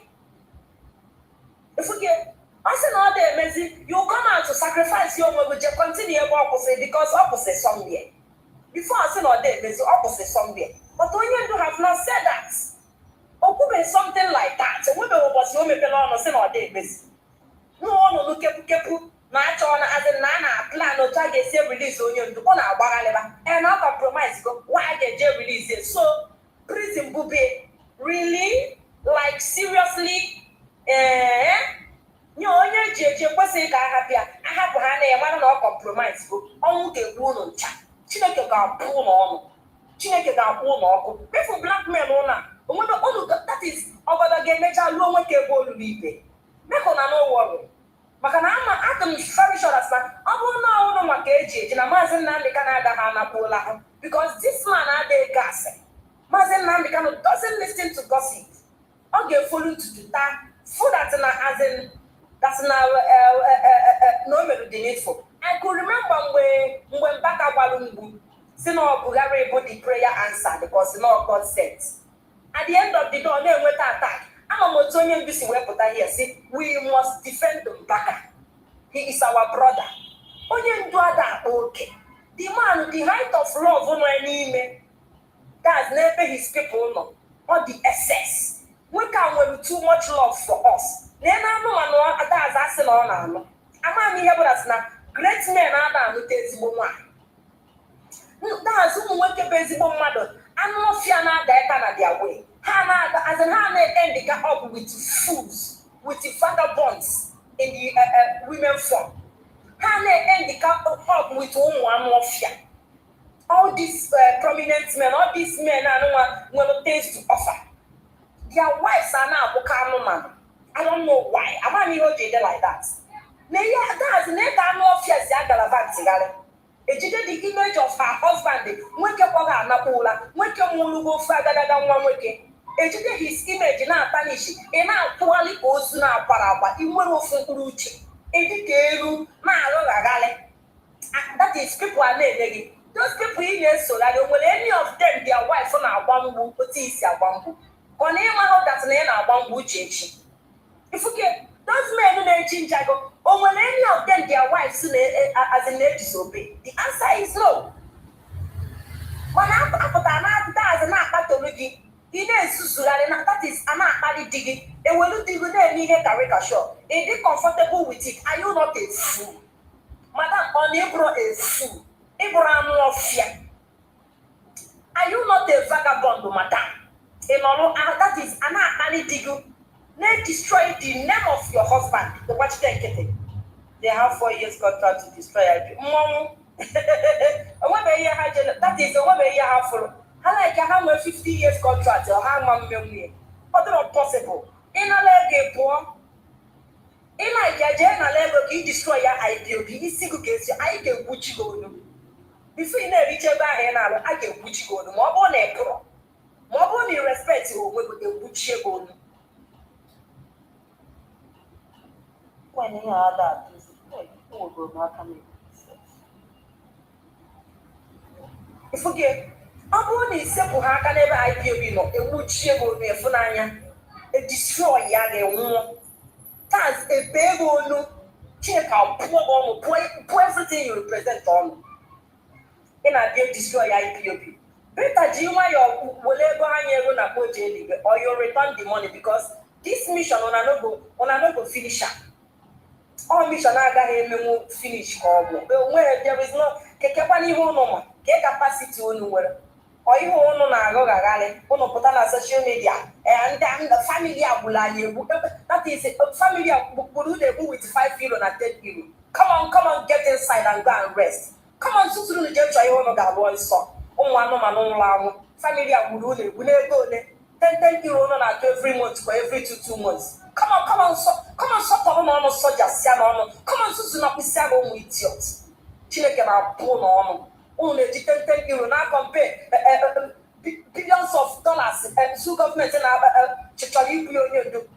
is on every jet in Ghana. Only 10 euro when I compare go that they go no color two government in a Bugale. Now change way and I guess we put you go na when you do not have reject. Achikota say blackmailers and that you see a the struggle. That is every day now you own. Ndo di can answer. Family especially if you're like UK. This vagabond that is as in this Apuni can on London. Oh my God, if you need a village or to tell you a man a if the mother very useless woman take a of ya. When teacher take care of me. On na social media on ala long family abula nyebo family ebuka chineto program amofia na kiji we kwalo one vagabond to sanuno ona agbatazi osunra ndị ala ba heto ụmụ anụmanụ chineto program family ebuka ni gbuogu na onye chineto program ke family gbuogi ego na ka inwe how much ka ị na IPOB blackmailers ebeni it cannot by this on a long month go to get destroy your IPOB. When who you know the catch water. When the way that nothing, when that's the way anybody there reason nobody the reason on a matter. When anybody there reason matter all of the useless in life. Tell me how much you know totara as a Mazi Nnamdi Canada Hanata government. Open problem ya. No you go need squander the money. Can it? Then all that honorable government they go pocha. Can I give him? I just say with Charlie and Apple, they got him. You go Peter. And I'll quite that it. And I'll quite dictate who they feel all right on. Mazi Nnamdi coming upon today, saying I chose they got him. Get him. What can you do to him? In our Kuala. Come on, now we stand inside the just week and onwe ihe ụmụ pasta na ụmụ bụntala ụmụ anụmanụ Chineke pụrụ na-abịa that is na-akọla anyị iyo family a nna Chineke nna ndebe Kanu apụ n'ọhụ ule Chineke na-akpọ ọkụ apụna na-ebuga ihe ukwu nwụrụ anwụ wita ahụhụ gbagola anịgịnị which family melụga alụ come on get inside wita ahụ na golunu agadi nwaanyị na-anwa ha n'ọkago nka ị na-asọjagharị ọnụ ụmụ anụmanụ family bedle ugwu ga-egwu ndị ala blackmailers ndị asịrị kansị ke family gburu ga-egwu how much that's ego ka ndị Kanu liri ego one maka na achụpụrụ your boyfriend from DOS na awụ yala ịchọ ka ịta ọbụla bịa gwa ụmụ ihe ego na nzuru n'ike na-eme bịa gwa anyị ihe ego na nzuru n'ike na-eme bịa gwa anyị before Chineke akpọọ ọkụ bịa mepee ọnụ gwa anyị your anger na achụrụ nzuru n'ike enyi gị nwoke achụọ ya daadị ịchọ ka ịgwa ala ahụ ị ga-agwa ya ifuru ala na-agụ gị ị ga-agba ya ị ga-agba dị ala onwebeghị ihe ifuru nzuru n'ike will never smell IPOB again o smeluo ya kpụda azụ ọ ya bụ ozu nwụrụ anwụ he will die nzuru n'ike nwa anwa cross ọ na IPOB again ọ ga-anwụ nwa gụ nwanya nwa ụnụ na-abụ gị daazụ ụnụ ga-ego taa isi adọrọ ụnụ mma ị na-awụ ya ala who made you how dare you bata na this movement na-ala na n'ilu ọnwụ onwe ihe na-emebi n'isi na who know you can as in kedu ihe mebere isi in a claim label member of IPOB. Can I give me in a Walanya my UK? Apuna Pagalu station or your form. Each and I your story in Aguata. I'm off young lamb. Just imagine this idiot. Now the Becano. This I'm not to care who are now pour your up and down in our poor ike. In our Johnny does in our Tomaki kitchen. In our for your mind in our fight for freedom. Piagua in you work again and not alone. Piagua in your anger, natural answer me can out that next piece of potato. It just be a quick, see the take a mother. Chicken out for one woman. Share the figure, share a video because.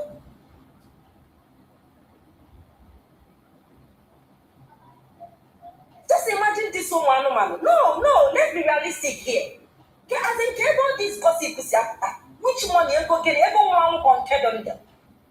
As in cable the other man and can now for them or what?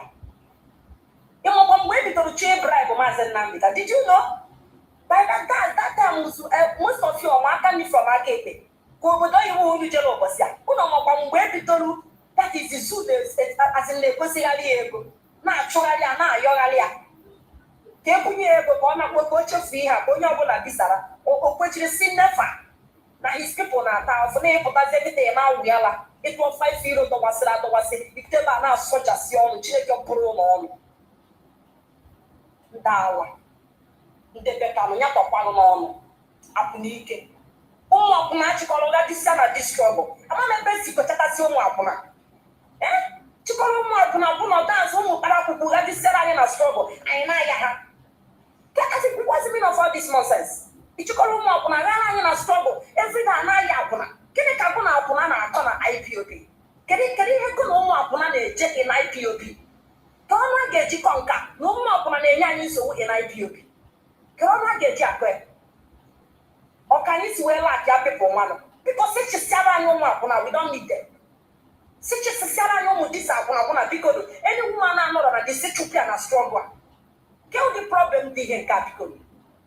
They had a whole carbon. People now somewhere so deep. Every time I never any a not fabricated the lights of that shower.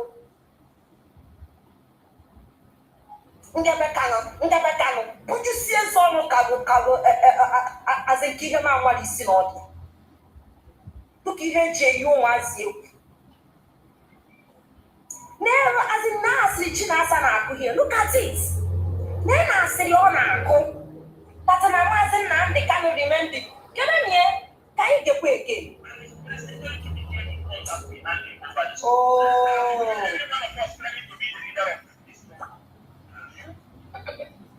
Have you ever heard it? Share a video, you will share the video. Nnamdi Kanu was arrested. People start claiming the leadership of IPOB. Even from a brother coming to claim after Mazi Nnamdi Kanu is the one. We only have respect for Mazi Nnamdi Kanu. Because of his voice, we came. He is the one that traveled around the world and wake people.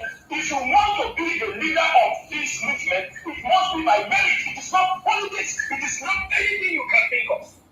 Now that you are struggling to be the leader of IPOB, the merit is Chinasa. Una bullshit to them. Oh, no, no, merit Yamansurunike.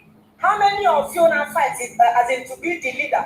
Oh, no, say that's known as Saganama and Namika. No, you're the leader, no bullshit to them. Oh, merit, yeah. Did Bruce doesn't merit to be the leader of IPOB? Or merit, yeah. If you know how your people are free now, man. Upon a snack and that's your fool, one of you, yeah. Hey! Get on my get you welcome. Get on my get you welcome. I want away them that. I just organize IPOB for money. Ego careful and join her. Ego. Because half of the road, your chair go and a do. The little one, you know, how only an just get destroy and destroy. On your book, Mother Pota. Sina as in you heard the voice of Mazi Nnamdi Kanu and join IPOB. Now that you have joined, or this year will mega arrive. The next step he take is report. Next time he got the same man in Roni where join IPOB. Did you know how they started IPOB? Can you write so they go give well? Esaki a man my go dear. before you arrive. Before bata. Ino katazi oduzie no ka azenki ikwigo. Isizia na esaka na. Did you know how he started IPOB? Imabosi bido. On what ground, on what aspects? This way Sakia, as in from where to where? How? I don't understand. I want to know. Can you go as in a man, that is in a gallery, do helpless, soon now frustrated. And can be the one day, put on a radio Biafra, where no name, will follow. You want to that's the influence you go. You will follow me. Follow video. Where is here today now? Epotazia say, how can you sack him? He wants to that struggle, that IPOBC money. Did you know? Ekpa go in the Otalanya make a select not get it. You can't have put a good boy on a radio Biafra. Now, when you put a papo, you know what they make a select make a select. Yapatapa, I got him working out both. I'm not never such what these people. And make a give me IPOBC now about the founder. And make us say, give me. Today, Mazi Nnamdi cannot stand to go IPOB. If you're not walking in a radio Biafra, as in Kaginime, as in Kanya have Mazi Nnamdi can subegi. Allah one no. You guys can never put down Mazi Nnamdi. O make chapo memo wa. You also know me. O me any of you. Gas stand the Mazi Nnamdi can. Jenu jana. Uno like ya jenu no ma jenu na jenu na chupu. Any of you get pulled Mazi Nnamdi cannot die. Come on, die. All the people that said over their dead body will be African. Where are they today? The people that fought Mazi Nnamdi can never handle. Today they are worthless. Absolutely worthless. Can I get a woman? Or not go Moyo Mazi, or not go Mazi Nnamdi. All of us know him. I mean, we are the capable of doing. Obu has three on our social media. I didn't know Monya and Mazi Nnamdi, and we know him very well. That's in what you break so good. What you will do, Adamaka. Can I come get a preacher where while dance and while as in get when you're boogie, who are you? Who are you to stand the Mazi Nnamdi? What can you do? Buchazuka Pochidi, Yakega, William, Mazi Nnamdi, we have looked at you, I know my mom in our sack, you and who are you sacking? In our sack, you Mazi Bido. Did you know how he formed? Mazi Nnamdi as in where may exist. Did you know him? He won your before. Yeah, did you know him from? In our cafe. We all heard his voice and joined the struggle. Today, that same voice, as who? When you can't and then they go, how much? Ego, forever.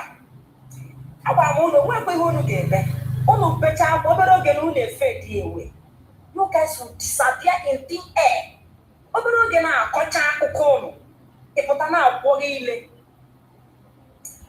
No amount of apuna. Onuga poputana this struggle, poputana media.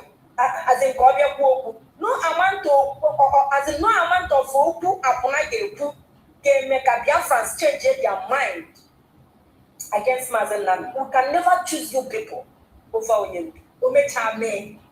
Jane anywhere.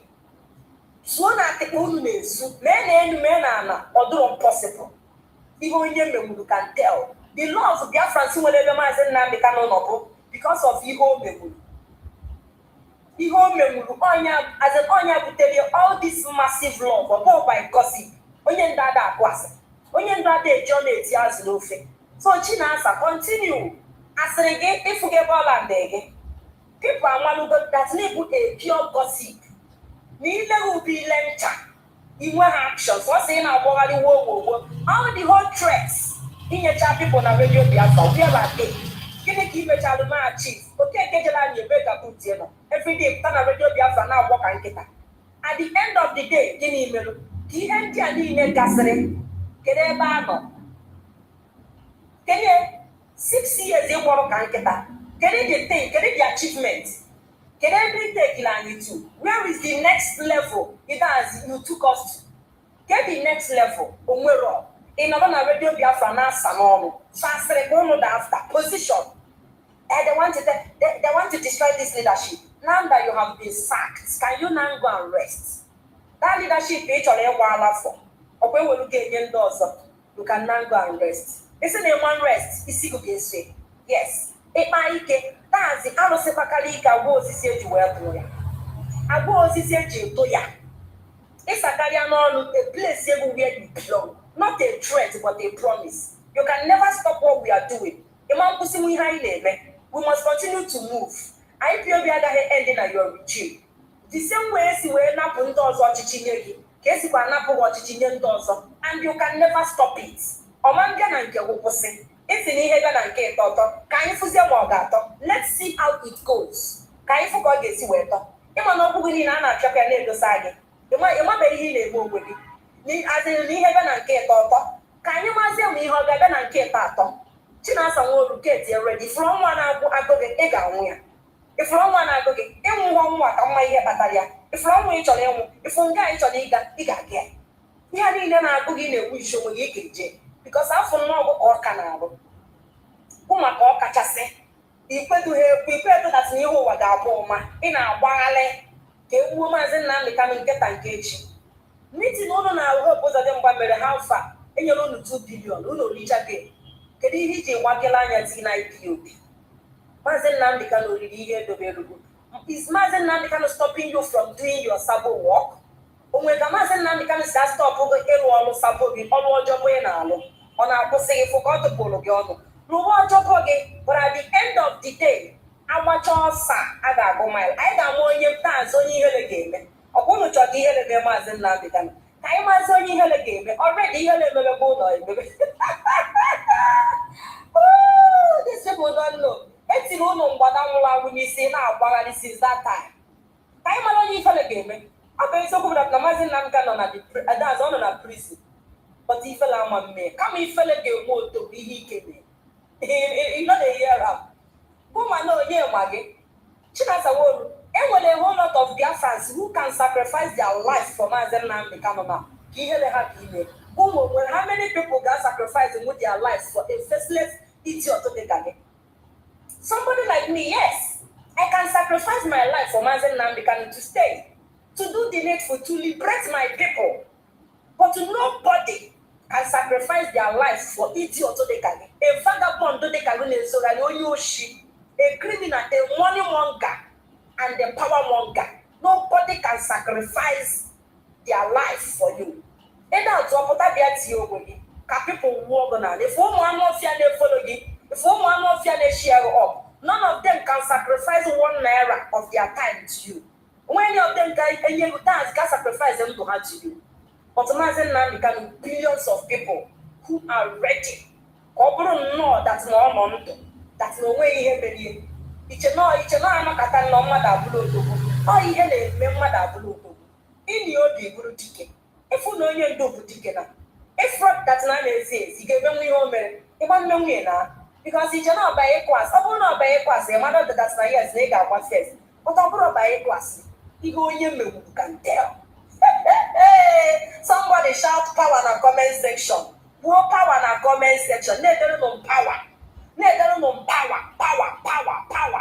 If you get Mazi Nnamdi Kanu the smart. How many of you now favor you na wo? Onye nta dey me what? O dey me wo dey me. Onwe nweka. O put ihe ọ na-eme dia n'obi and ọ na-eme otu everywhere dey. A man zoo government in exist na dey odi che na child play. It's not by a class in a radio Biafra. It's not by a war, that's a walk and get that. A man know when Gabase. Try a key level from. That's who follow the Mazi Nnamdi Kanu for some years. On I'm with a hair and ten. We home down with also. Come check him out. We call him Mazi. It's an honor couple with Yako. We can go do Odogo, lion himself. On a new train, a bow. A man zoo government that's no jadro ananya, but I have no to power. It cannot a woman, it cannot buy us. He cannot buy her Jacob, he cannot buy yellow sabo, or put up a yellow sabo. If only you can tell. Chineke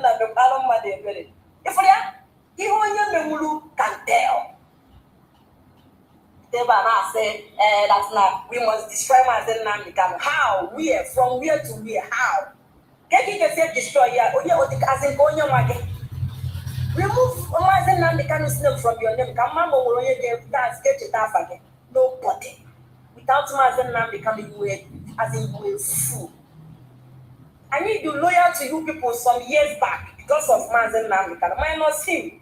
They joke with me for now. Which me for again. I think we give him respect today. Look tomorrow. That's a look tomorrow. Fuck or up. All the whole respect it disappear. Before you know.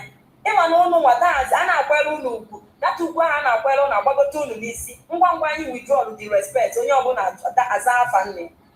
Kita pụtakwa m okwu na ka m were ọla nwa dịcha niile ka nwa that's na respect a na-enye bụ na maka Mazi Nnamdi Kanu. Isi adịrọ ọnụ mma. Who goes you people? But then I say that's not the mechacha Mazi Nnamdi Kanu. Gịnị ka unu ga-eme na anụ ọfịa nke kpọrọ nwa Biafra child no this anụmanụ si from here. Then si na Mazi Nnamdi Kanu ga-ebegide akwa. Zoo government emebe Mazi Nnamdi Kanu obe akwa ọ bụrụ anụmanụ dị ka gị a failure. Ọ bụrụ a vagabond dị ka gị ga-eme Mazi Nnamdi Kanu obe akwa. Don't worry, you will see come back begging. Ama na ụmụ ncha ga-emecha chigata azụ yọba biko. Uche mefe mana deputy mgbe ahụ. Oge azụ mee Mazi Nnamdi Kanu ka obe akwa ọ bụrụ ọnụnwa. Ndị ala Chineke kpọrọ ọkụ. Ndị nzuzu ụlọ ọrụ. That's all the mechacha Mazi Nnamdi Kanu. Gịnị ka unu ga-eme? Apart from gossip, gịnị ọzọ? Onye nke sịrị asị na asabụghị lawsuit ọ na-ezogharị. Asabụghị lawsuit ọ na-amịgharị na ọ na-eje vacation nwụrụ anwụ. Lawsuit na yes, nyapụta defend ya onwe, nyapụta provide ala anyị evidence. Because na ife ji abụ high profile person erike. Ọ bụghị a child's play. Ọ bụghị ihe eji egwu egwu. Efuge iche na kita people, anybody says in his or her eyes on Mazi Nnamdi Kanu, or they happy, or they onye win gold, or they onye win medal. That's it. If you also they catch that day na barale na makonye foot the Mazi Nnamdi Kanu. Na the man, the footy man. That's it. They catch na the name people. Obura no man no de kage.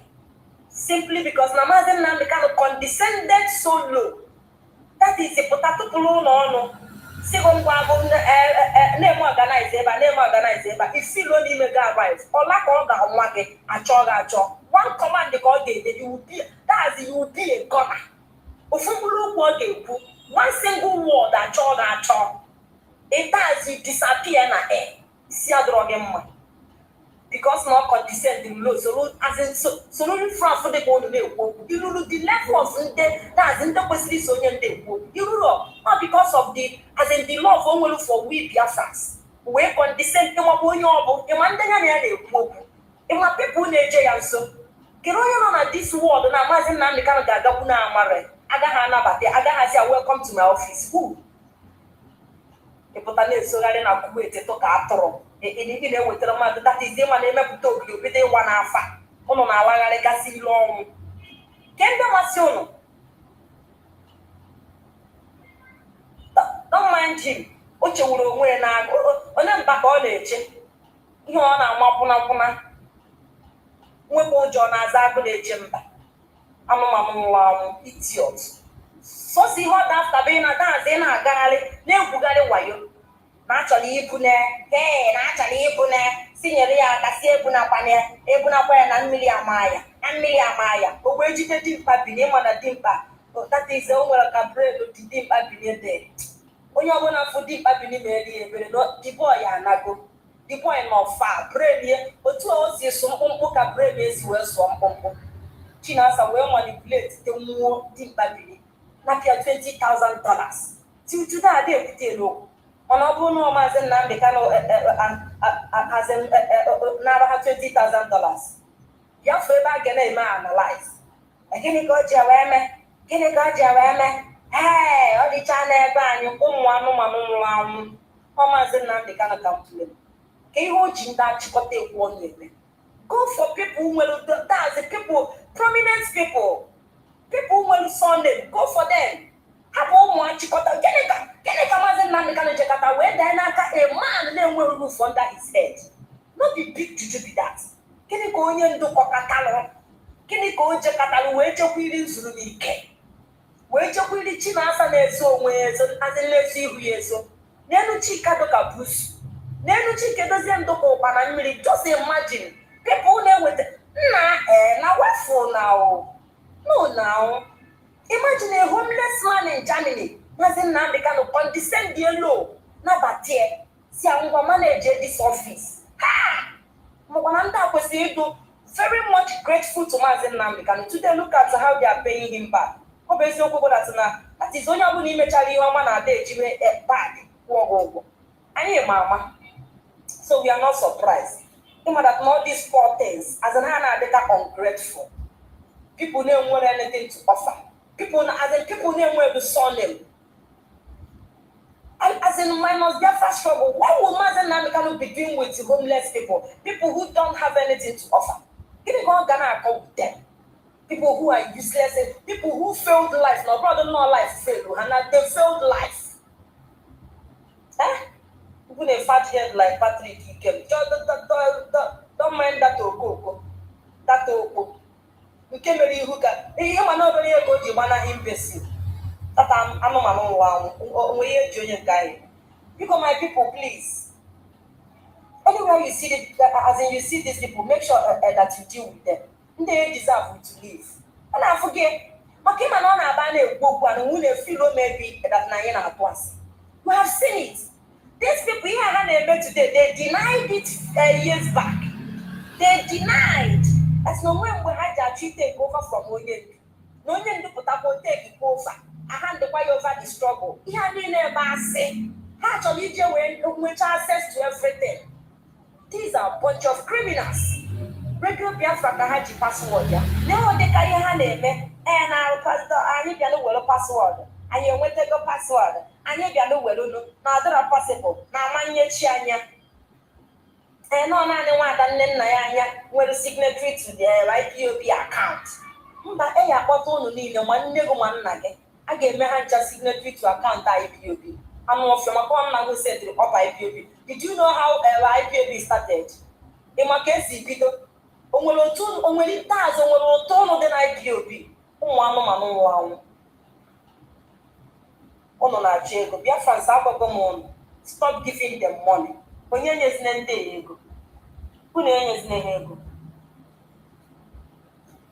Stop giving them money. Ego no kahane. Go. Everyone had a dozen at the IPOB. Where help or help. Nothing. Oh, I take it. If you want to contribute in the struggle, this new leadership, they are there to receive your payments. You have only contribute. Account not like the chicken regime. Nda teacher Nda bulanye Sam. Hajani we me here carrot shop. That's in Damelanya party. Forget. Start giving them money. Save your money. Save where cooking. And yes, ego. If an Swiss now come 1 year, that's not as in no with the receipt they go in that lady from 2021. Nanke Baba. That's no to the Aero Castle. Low estate, that's a castle as a lower throughout in the estates. No with the receipts. Nanga wanaka, Nanda Melialo. Not the thing they would tell you any good. This is a Makama no pump key. Can't see him, or see one than a mamma or ta. No, no, you do what Lunda no okay. Naka hine won't with that. But now, Nanso Wadro, that's not new leadership that we must continue. See, now we must continue. If only Chicken doesn't must account for all our money. Okay, Mayor, because now they have overstayed their welcome before a change here. No, they pretend. Even when I wanted the feelings, now that actually take is over from Mazi Nnamdi because Hana twice they pretend the game when I not able to window she. And they pretend they so she when you cheap will say shut up. Michelle, no, time everywhere, don't worry. We know what we are doing. And let's continue gathering money. If we get obviously one way that is a program, Oduke Meriano also attack. Ngonya bona go and attack Nnamdi Kanu. That's never Nazia, Hakuchi Lebanon, go and blackmail him, go and start blackmailing. jeno si ha na oriri ego gwanụ ndị mmadụ na a na-eri ego na o ji ego anyị je chụọ nwaanyị gwanụ m ihe ịchụ nwaanyị have to do in Biafra struggle. Ọ bụrụ na your leader chụọ nwaanyị ọ gbasara gị onwe ka o si gbasara IPOB and the struggle. What is your business with the life onye ndu as in your leader na-elive ọ gbasara gị? Onye abụ IPOB ị bịara ime, onye abụ Biafra ị bịara irestore. Ịhapụzi irestore Biafra bidozie monitor your leader. Man on the life for the big, no the life for the big. Who is monitoring you? Your leader now monitor your own life.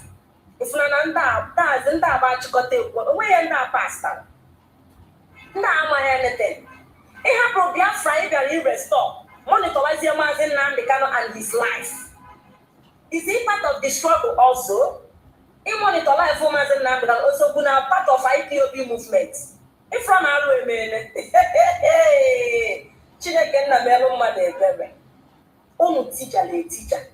Yes, James Okonwa. Simon Ekpa saw all these things. Simon was exposing them. Na-emeghe expose, but Chinasa was busy because money was coming that time massively.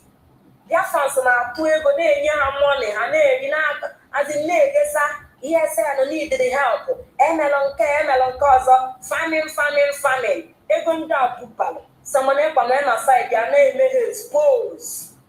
Go back to Simon Ekpa's old videos ka ịmụ ihe niile na Simon Ekpa ọ gwọrọ ihe uri there. All their plans and their info niile their otu ha si eje ana Simon poured it outside there because so that's o ji code on time. Ụlọ nwantas na ha na-akpọ ya na phone that time.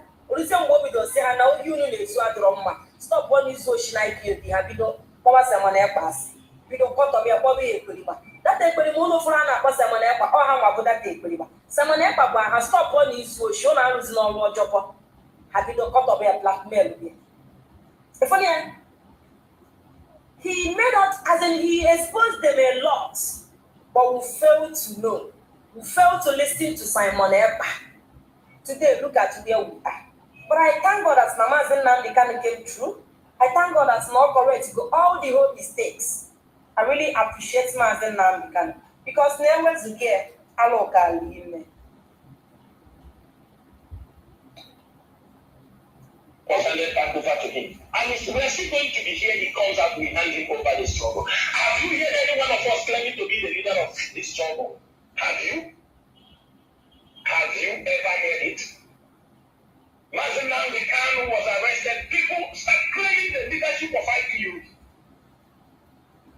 Even from a brother coming to claim after Mazi Nnamdi Kanu is the one. We only have respect for Mazi Nnamdi Kanu. Because of his voice, we came. He is the one that traveled around the world and wake people. If you want to be the leader of this movement, it must be by merit. It is not politics. It is not anything you can think of.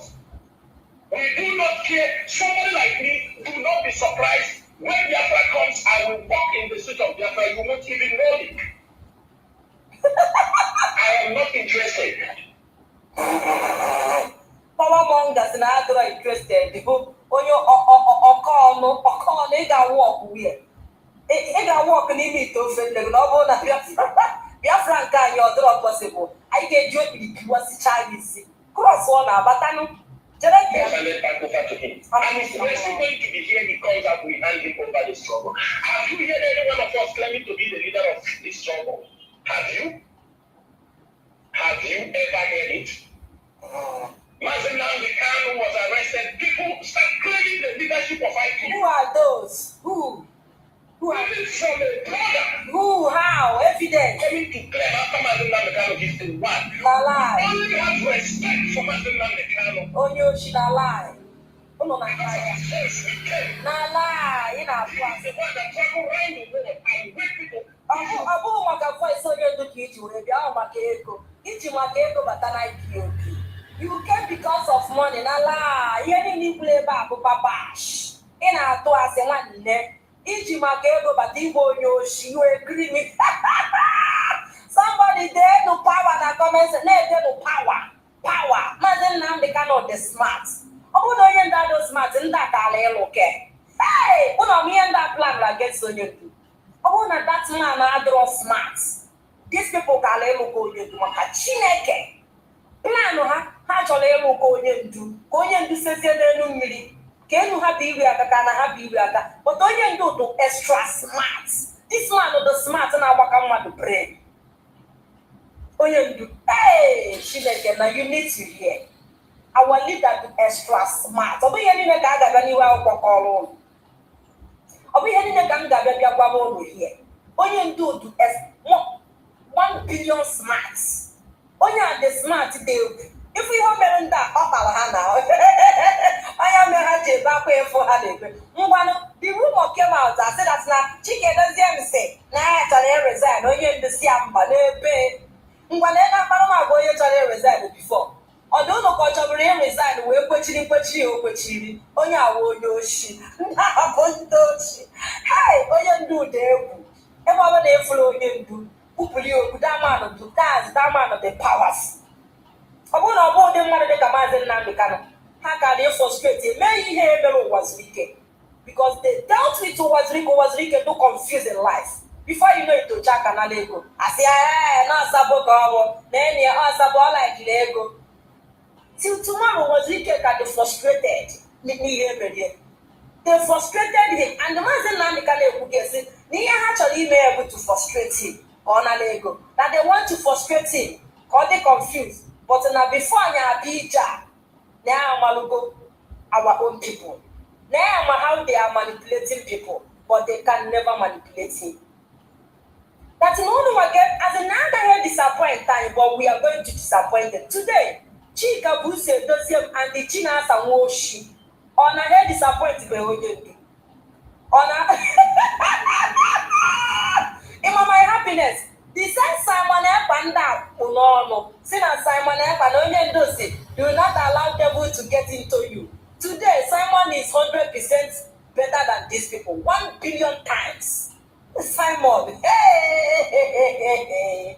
Ihe ọ ga-aṅụ na-adịrọ mma, ihe ọ ga-eme na-ama ndị mma ma ọ pụta. Simon Ekpa ihe ọ ga-eme ụnụ, ụnụ ga-ebe ka eru. Because na ọ ga-atọ ya ụnụ. Ọ ga-eme ụnụ alụ.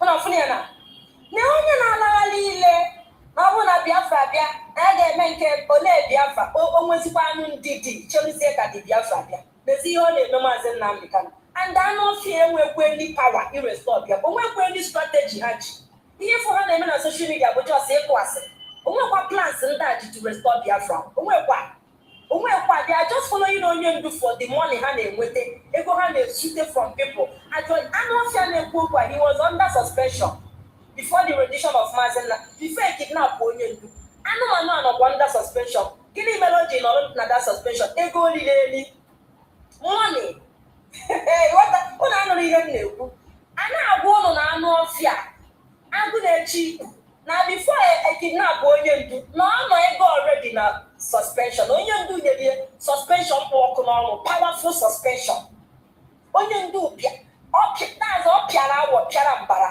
o mere mkpocha na nzacha before that is ọmadị that na ha plan ọbago as in ka ele ya ụdị suspension ọ pịara anụ ọfịa is not a child's play and the criminal pụtakwa pretend dị sochie ya okwe ha agwa anyị na ya agaghị apụtakwa okwu na ya nọ under suspension by right anụ ọfịa kwesịrị ịka nọ under suspension by now but because of power monger ọ na-emi elu power he want to lead mana ọ chọghị ịnọ under somebody okwupụta onwe ọ bụrụ na ọma ihe ọgwọ ka ala ị na-akpụ na nọrọ na-asa godu suspension ya until Mazi Nnamdi Kanu ọpụtazie lift to the suspension but ọ dị ọsịsị ịma na onye ọ dị ngwa ngwa ịfụ ha na money ọ na-amaghị n'ahụ ọ ndị na-fight anyị freedom ndị si na ha bụ freedom fighter how can onye love ego bụrụ the freedom fighter lover of money you can never be as far as that na ifuru ego n'anya onwe mgbe ka ị bụrụ a freedom fighter.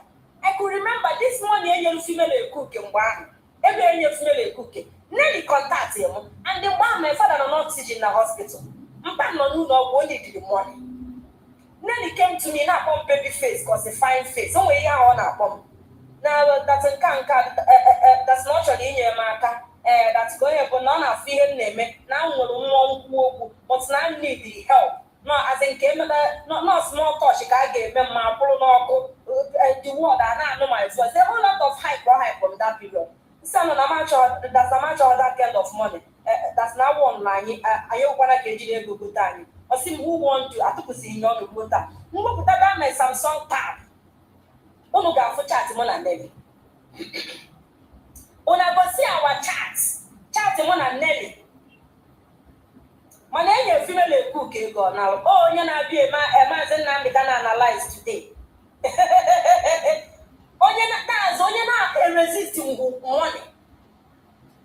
Putana as in number Mazi Nnamdi Kanaka. Nnamdi Kanu. If we are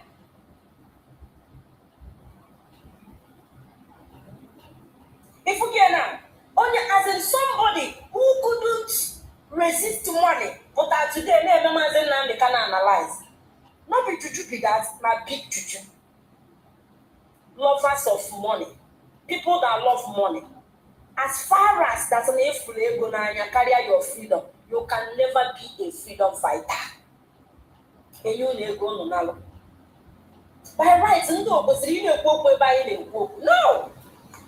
They are not supposed either that they are never by the book. How was they have fun to have power because I need the whiter than white. I need to dedicated. Many people not here today. Any of them are legal. But to these people put out today na Mazi Nnamdi Kanu Yoshi. Honey na na chage golie. But I never pretend. Ihe na a guy. And a guy. Nda ni na a guy. Ha na look but I never pretend. Name onyo's accused of what they did. He have characters of those criminals. Onyoshi gets Woshi, but I never go accused. That's not what Roshi. Well, I am a Bonyoshi. If so ignore all these people. Una funny that's Mazi Nnamdi Kanu. Niwoji Pulo Dogwabu a child's play. Abu a Mazi. So all these crooks and wolves now put that Poliano and I say, Nnamdi Kanu and Kaza. Ignore them. Then I will Gombana Kwamuro. Just imagine. They are all Kalunike. Oprumo to Wupon and Mad. Alwa Joka. Alo Pose. Say no to Alo. Say no to blackmail. Look at him. Osigo na mwado wucha. Ono makodi mbole yego nde IPOB. Ne refresh. Deep up in kochate go kochaya. One eko. Ono na protest. Ona abo that is it. All the kanko. Owoli na agba egwu. Jen nene awilo logomba. Onye na-ewete Mazi Nnamdi Kanu. Nke ọbụọnụ ka a ga-afọ ya that is achọ ya achọ. Ndị ọkije egwu onwe ha na-agba. Just na ya. I got nwoke na-enye ọma Europe na-akwụgharị for many years o nwetebere akwụkwọ. Kedu ka gossip ga-esi enweta akwụkwọ? Onye na-enye onwe nwaanyị ga-atazụ onwe nwaanyị ga I think can take one year now. Simo Kenya go fast. It's not possible. Even the government of that place to be tired of the guy. Anyway, I want to dance on our program. What's the more? That's the side. That's the side. And that's I'm off Fiji. One levels. Come on, fuck out from here. Okay, go on now. But Baba, uno punto she gangsters. Uno gangsters. Bagale ban. Uno better. Ebe chigono. Kuja DOS, nde kuje, how market, how na day, uno na gang kwa, nde kuje, kuja abona old model, kuja abona, that's the one abona model, kuje people of kuje. God, I beg the one I can not on a drip, uno for ya. If you get na, nda abro mado, nda walk. These people are working. Let us say and the funniest thing, Hannah find at their page, but they will come to our own page because the frustration be real. And you know we are happy as it is with us independent. On your mehajuena platforms in the guys in the whiter than white on there. As in her put their dirty body get here. People who wouldn't have. All them done but tomorrow had to be against their mother and their father. Why not even have no had against their husband? Whom we can even have no one, she had against their wife. One human being who can do against the man, they heard his voice and joined the struggle. One as in we comprehend the more such thing. Will comprehend the more that kind of thing. Tell me, can you put the thing? He make it in this life, make it. As in, we're making work up your mind. No, if I imagine Nnamdi Kanu, we have Kalago man. If I don't can, I put my way. A poor million gada. Just imagine a women. A women may belong to Grandma's Paul. That's never spy in IPOP. Now you can go to spy. Now M branch. Na zoo amena loko na ekwu eme ama aka ni from akete ekwu eme na ekwupugale look at them ekwu eme na eme nsopugale ekwu eme na asọpụ pụtakwuzelo that against Mazi Nnamdi Kanu anụmanụ na-agbara aka ni from akete na ekwu eme na ha bụ M branch ịmakwa onye anya bụ ịmakwa anya anya bụ anụmanụ enweghị ihe ọkpa asara na-aghụgha na-ekwu eme ha ncha ndị nwacha onwe ha pụtara na-asị na Mazi Nnamdi Kanu bụ problem ya. A man who cannot speak what people can hear. Ọ na-ekwu okwu otu a ike akwụrụ ọdọgbo gị. Edu worried in life. Onye pụtara ama m ebe esi kochata nda ama m ebe ekopụtara ha ekopụta don't know. Ama m ebe esi chịkọta all these people reela anyị na-aza anyị na-deal with fools. Vagabonds. I need to deal with the bastards. People now want to do nne. People now want a behas. A chikoto sabo. Rela in a struggle. Hana dodgy anyazo. People like that. They want to do a market. We don't want that. The baby Ozui keka as in happy with future sabo.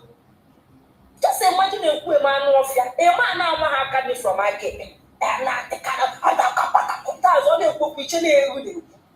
Just imagine them. Very useless people. Very useless people. Yes, he may go where he expose. And I have to go have go Go to their various platforms now. Where is the work behind their topic in Abo, Nnamdi Kanu na Aloma the girlfriend there, Nnamdi Kanu to Barawan Yime, Nnamdi Kanu Jello Club, Nnamdi Kanu so see her. You have a coupon day, maybe. Ima their anger can was only where Ima anger. Their anger put us na Mazi Nnamdi Kanu outsmarted them. Oya biwe. Iya hachi make we keep come all this while the mure. So as in here go na shape. You can imagine you na target something target go make all ko. Ima that's na anger get you awabi.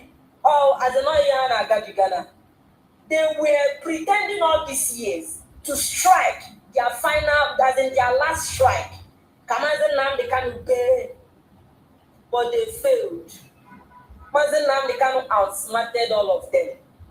Onya put their pains today. When you see Chinas and Woru, everyone they go na uyala. Understand this pain. If you check the same way what that they memo, anya sa go malo understand the pain yes ya. Here now chief of those states actually imagine and they know. Hammer that no yen do bodo kwe kaleka. Kita no aka as in must ya ne kuno yen do na wo. No job no mere ojiwe me ga be something achieve. Oh. When a man is smart, everybody for that man near respect you. Whenever you are dealing with smart guys, be very, very careful as a woman. If you come across a smart man as your husband or as your boyfriend or as your brother, be careful with that man. A smart person had that bomb. We come on the smart and at the alert all the time. And don't shakatalo as a game as smart or possible. The only we can do is a smart human being humble. Be humble to that person. That man not the smart. Be humble. About a draw humble, he can buy. Just wepụ bad info, bad thing from your heart. Will not be actually follow that as in that smart man.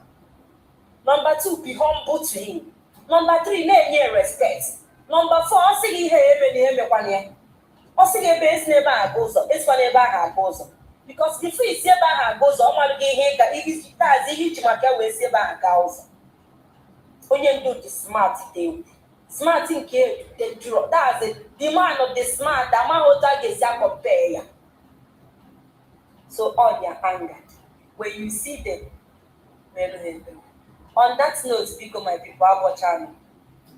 Allah Allah, 3 panel, 9 what so I got for one of boys. I put tomorrow when we keep them. What I want to make you know that's not no way go see where they go. You want to Badanya, Molaya de Cas.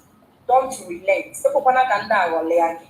Everyone can see Hannah, Pokahane will see you data. Use your time and your data for good things. For as in, listen to people that want it. It just need gas. The way you just hear me. Have a child, have the first, you can have the second, or the third, and have the banana the last. So let them continue fooling around. On that note, I can put one on wine, that Chalu. Chalu, the name where I did Chacha, Adam as in Nnamdi Kanu. One, Kenya, they will.